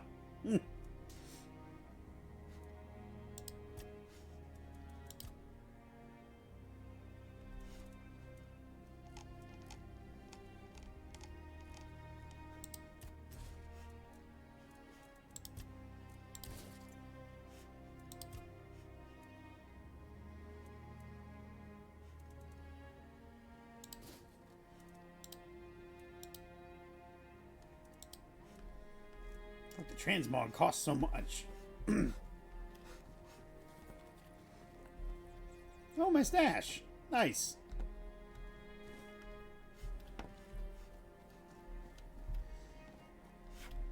If nothing happens by nightfall, I'm starting.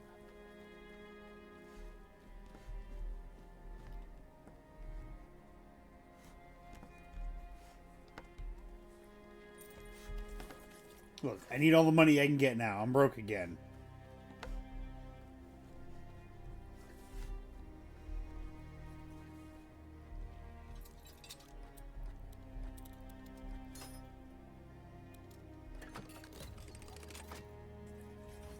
Ooh.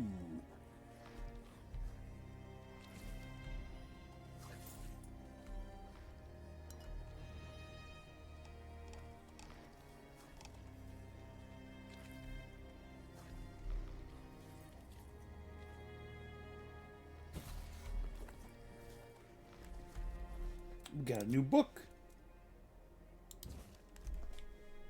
The beauty of nature, herbs for radiant skin. While Camelot's ladies resort to outrageous beauty methods, horse manure, really? It's worth remembering the simple, effective remedies our mothers and grandmothers used. These herbs can keep your skin fresh and radiant without, well, the stink. Peppermint cleanses and refreshes tired skin after a long day. Rosemary, not just for roast, soothes irritation beautifully. And rose water, beloved by noble women before their fascination with strange remedies, heals, refreshes, and smells divine. Embrace nature's simple treasures for timeless beauty. Increase how many times one can dash without penalty. Nice. Rabbit juice. Nothing ever happens. I'd rather face blades than boredom.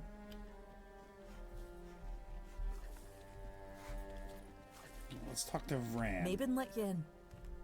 Well, this must be urgent then. Go on. Speak.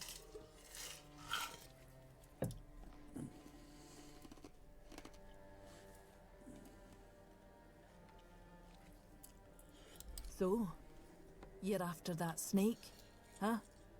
I've been telling One Eye he's nothing but trouble. Sure enough, it didn't take long for another outsider to show up at my camp. Sometimes, I hate being right. That man doesn't have a single honest bone in his body. He came here to make deals with us.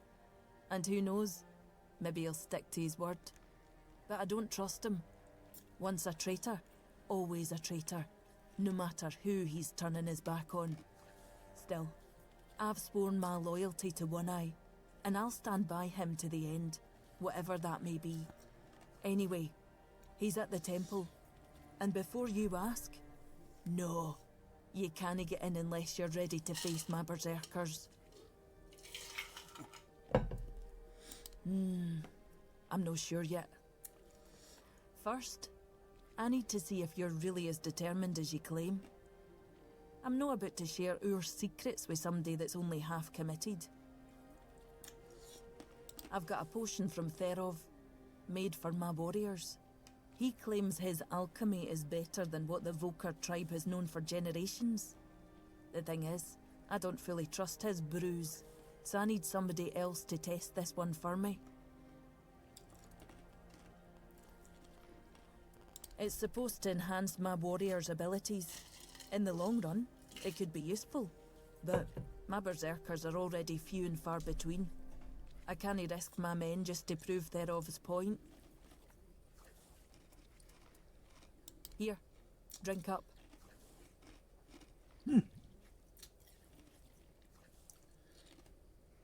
So, how are you feeling? It's still the same. What the hell? Damn it, Therov. I wasn't expecting this, not gonna lie.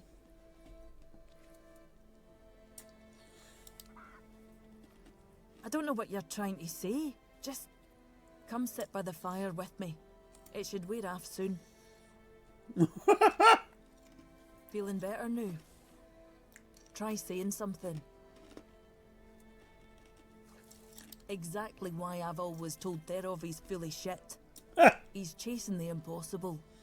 I knew it wouldn't work. My boy, but you gotta move. At least the potion wasn't dangerous. I wasn't expecting you to just go along with it.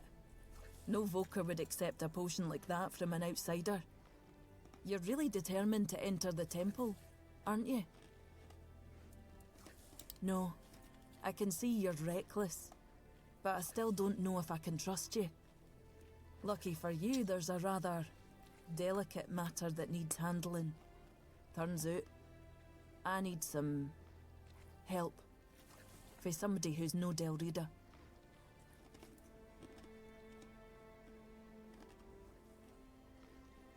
One Eye wants to make nice with the keepers, though if you ask me, no level in their precious pile of rocks to the ground is nice enough already.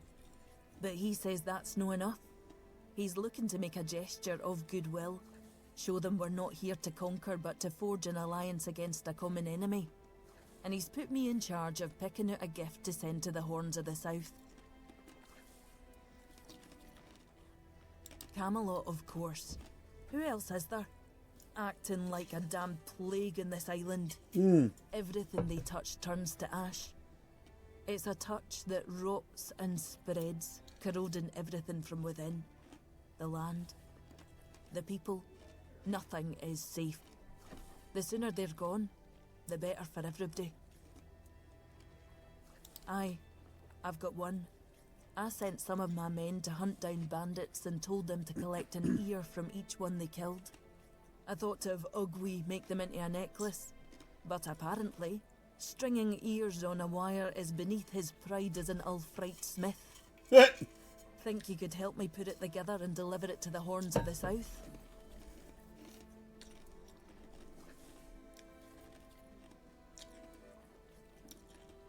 I think this is a good idea. I know your lot thinks we're savages, but just so you know, it's no a tradition with us either. How else would they know we've been helping? The keepers probably wouldn't notice fewer bandits. They barely leave their walls. If you've got a better idea, I'm all ears. It's a diplomatic gift, so it should represent your people. Something meaningful. I could have Ugwi forge an axe, but he doesn't see much difference between the Southerners and the Camlosians. No that I blame him. I can't either. I just take One Eye's word that it exists.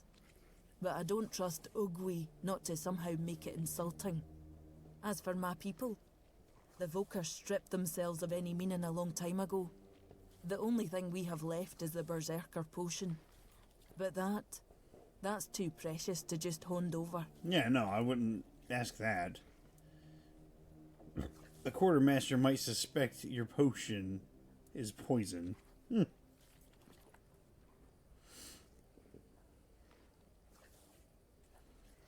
That'll tell me what kind of man he is. If he thinks we're so dishonourable, I don't see a peaceful coexistence in our future. Maybe that vial would be worth the risk. What? You want the entire fortress to start quacking now? You know what happens when he's left unchecked. No. Therov's no an option. Besides, don't the folks of Camelot hate the kind of magic he practices?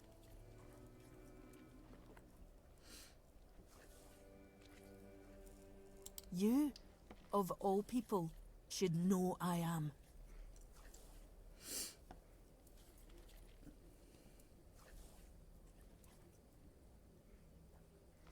It's no his skill, I doubt. It's his commitment. Though maybe I'm wrong. We're all supposed to be united under One Eye's banner, aren't we? Fine.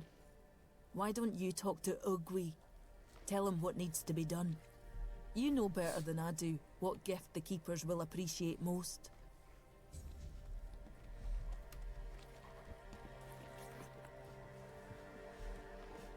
Oop, I accidentally walked into his room.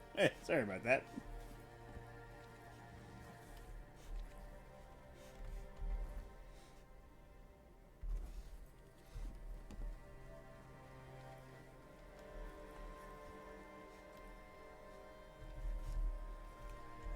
You're ugly. Oi, keep your hands where I can see them.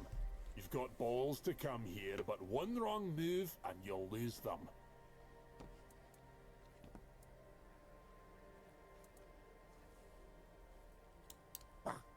That son of a bitch. I once smacked him in the mouth after he tried to set his wolves on me. Bloody ghostly shite. You also play around with filthy magic like your friend? No, I just prefer iron. Good. But don't think that'll make me like you. What are you doing here? Then you have a problem. Because the temple belongs to One Eye now, and he told us to sit out here on our arses and make sure no one goes inside. So, you're not going inside. But I really hope you'll try. At least I can warm myself up by chopping off your head.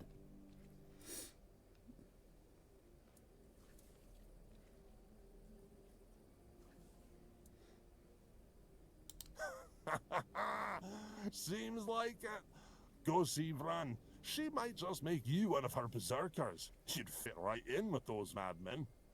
Nothing ever. What you got? Ooh, shit, I can't afford it. Well, time to start selling some shit.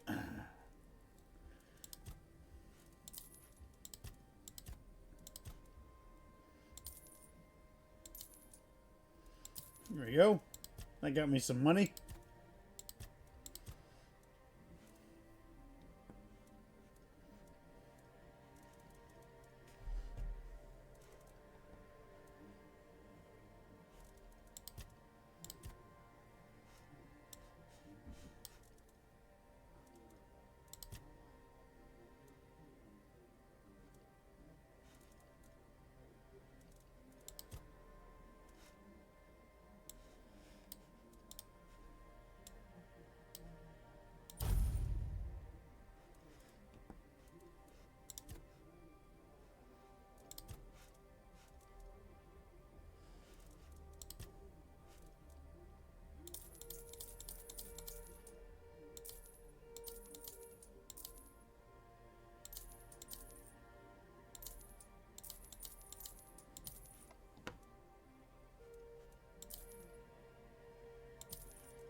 Looks like we had a duplicate there. Get rid of the oh yeah, here we go. Get rid of all that. Look at that, we're already up to $3,200 dues. This costs 1,000. That costs 1,000. That costs 1,000. That costs 500. Oof.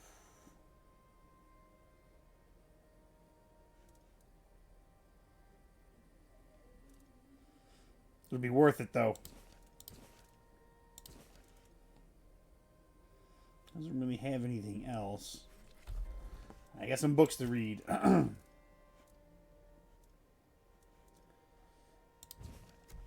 About Grindelwalds, the ironclad beasts. Beware the Grindylow, a creature of wicked strength and dreadful cunning, medium in size but monstrous in ferocity. These beasts roam the open wilds, favoring deep caves, abandoned mines, and shaded forests. Known for their jagged claws and the hefty bone hammers they wield, Grindylows thrive on brute force and ambush tactics. Their skulls are nearly as tough as steel, making them a formidable foes in combat. But a skilled blacksmith sees opportunity in their demise. The Grindylow's dense bone plate and claws can be fashioned into resilient armor, excellent for absorbing blows from heavier weapons.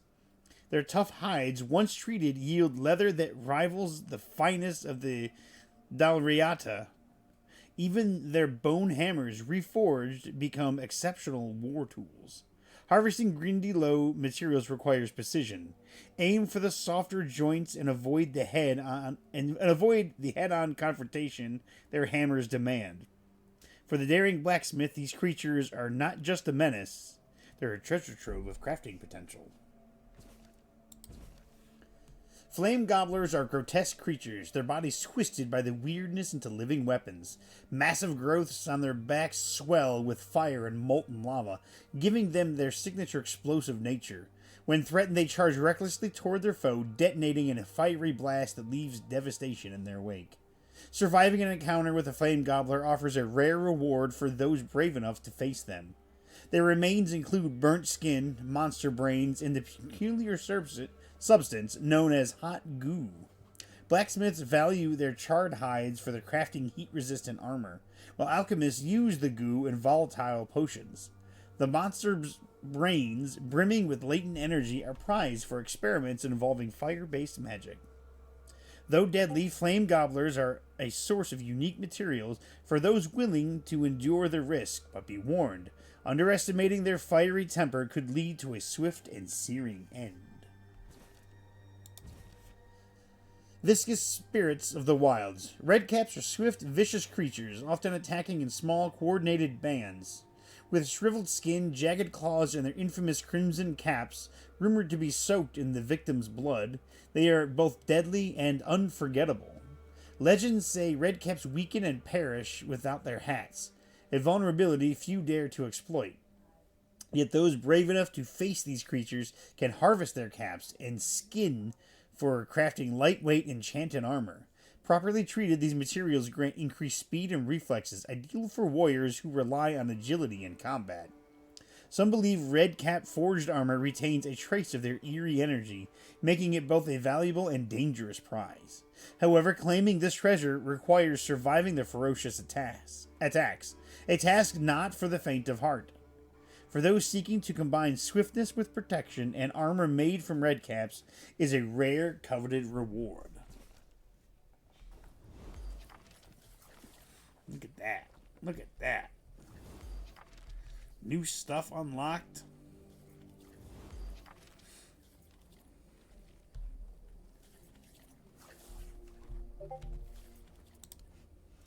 And now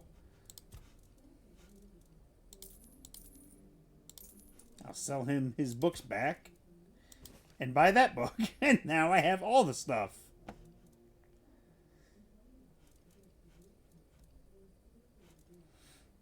The Cranium Crusher.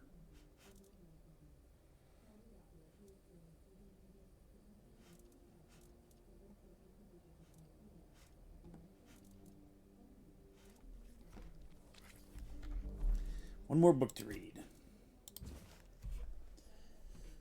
Before the Dalriata of the Theud tribe shared their wisdom with me, I had to endure the trials that earned me the title of Friend of the Dalriata. They even offered me a chance to join their tribe, but given how narrowly I survived those trials, I graciously declined. Now I face a dilemma. How can I share this knowledge without betraying their traditions? Thankfully, the shaman assured me that their recipes are not secrets like those of the druids. Anyone could discover them through experimentation. She also suggested my writings could help the world see the Dalriata as civilized, not savages. In the following pages I present the basic potions of the Theud tribe, simple enough for a Dalriata child to brew. Don't be disheartened by unusual ingredients. Your local supplier can usually find a daring adventurer to stock them. Enjoy, my aspiring alchemist. Couple of new recipes. We shall shop. You can have the book back.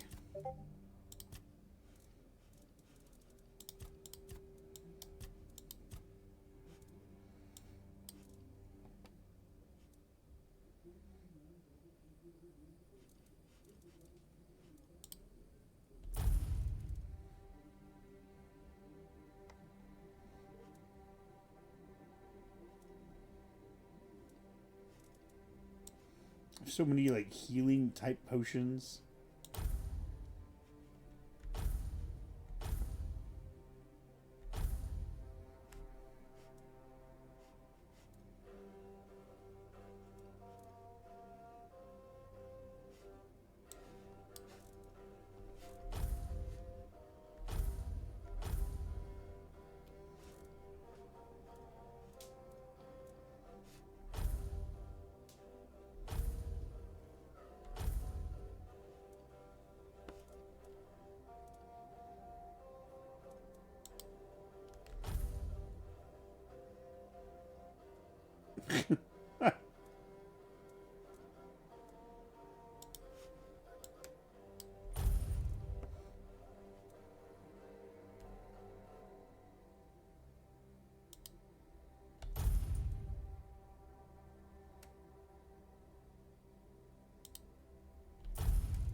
She wants me to do what now? And here I thought she was the one Volgar who hadn't lost her damn mind.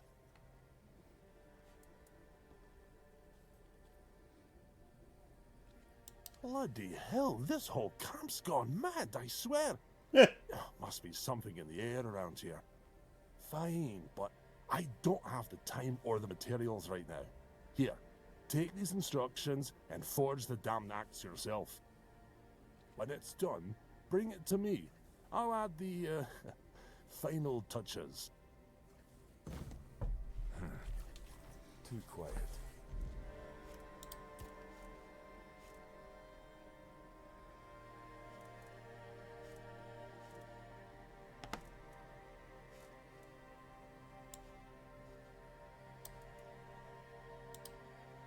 Ceremonial axe.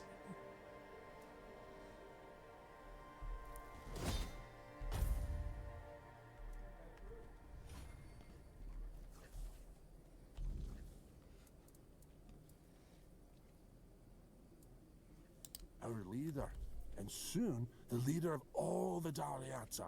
He doesn't piss about trying to make deals with Camelot. He fights for what we're owed with fire and iron. He will unite all the tribes, and then we'll march on the capital.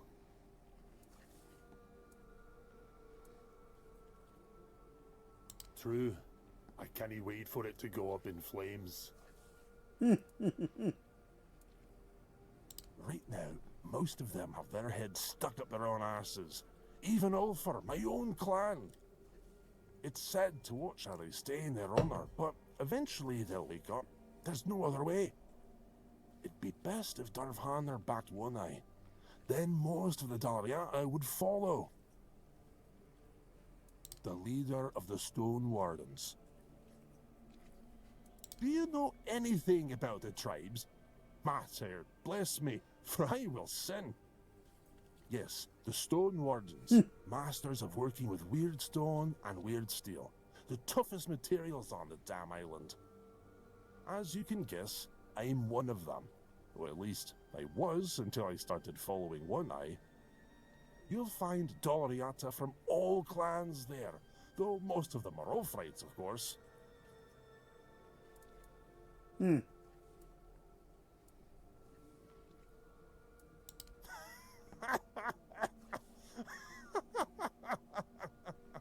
A stray from outside the tribes wants to join the elite Daliata Brotherhood. I'll be shitting diamonds before that happens. You've got to know how to work with ancient magical materials, and the only ones who can teach you are the Daliata Master Craftsmen. And to even get that far, you need to become a friend of the tribes, which means doing things that would make any Riata jealous. But hey, if you manage it, I'll forge you a nice brooch so you can visit Darvhanar without getting an axe lodged in your arse. Do you have any idea how weird stone and weird steel are shaped? You've got to strike the stone or metal in a way that makes them sing a special song they've remembered for centuries. Learning that takes years, and it's one of the most respected Daliata traditions. But hey, if you want to give it a shot, go ahead. Who knows? Maybe you'll pull it off. Matter, old me, because I'm about to lose it. You want to try? Fine. Here's the guide, a piece of weird stone. Go ahead. Try to sing a simple reliquate out of it. Someone's bound to start trouble.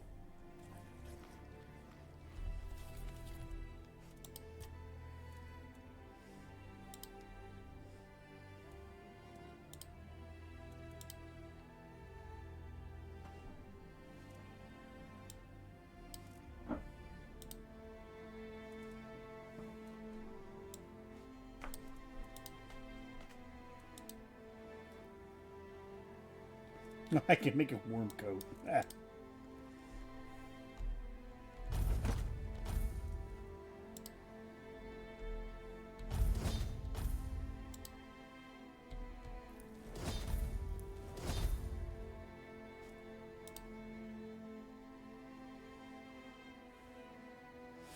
Rough hewn relic.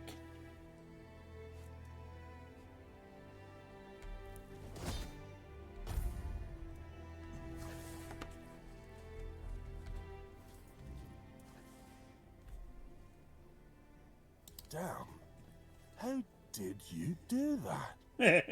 Did someone teach you how to shape weird stone? Oh, or do you have four-dweller blood in you or something? I mean, sure, the craftsmanship is rough and there's a lot that could be improved, but damn, I've got to admit, I didn't expect you to pull it off. Didn't think it was possible without learning the Dalariata rituals. If you really want to join the Stone Wardens, I've got good news and bad news. The bad news is that even though I could recommend you, since I joined up with one eye, my word means jack shite to the Stone Wardens. You'd need to find someone in the Forlorn Swords who can teach you more about the $4 song. Unless you head north to Connacht and find Core. Talk to him. Mention my name. He should help you get in with the Stone Wardens and Rage Darvanner. Cool. A friend. And probably a better blacksmith and stonemason than I am. But if you tell him I said that, I'll rip your tongue out. He didn't join up with one eye because he's never cared about anything but his craft. But that's why he's still with the Stone Wardens and can help you get in. Cool. Not everyone in the tribes knows how, but yeah, most of the people who know the songs of the Four Dwellers are probably Dalariata. Why? Hell, we've been living in these mountains for centuries, and we've learned how to work with every other damn stone or metal. The Thuds will tell you it's because they connected with the ancient magic of those materials, or other some nonsense. But that's total rubbish. I bet it was the Ulfrites who first figured it out.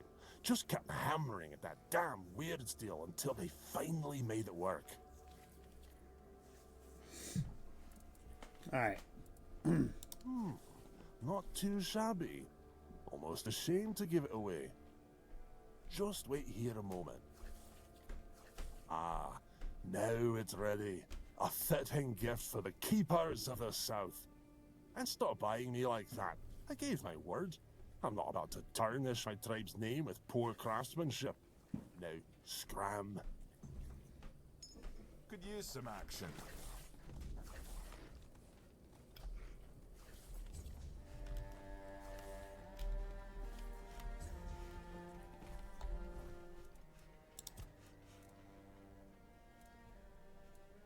My bones itch for battle. My berserkers won't let you pass without my say-so. My berserkers... Okay, so it's already 9:40, and I need to get going to bed, so I'm going to go ahead, quick save here, and I'll see you all in the next one. I hope you all have yourselves a good night. Good night.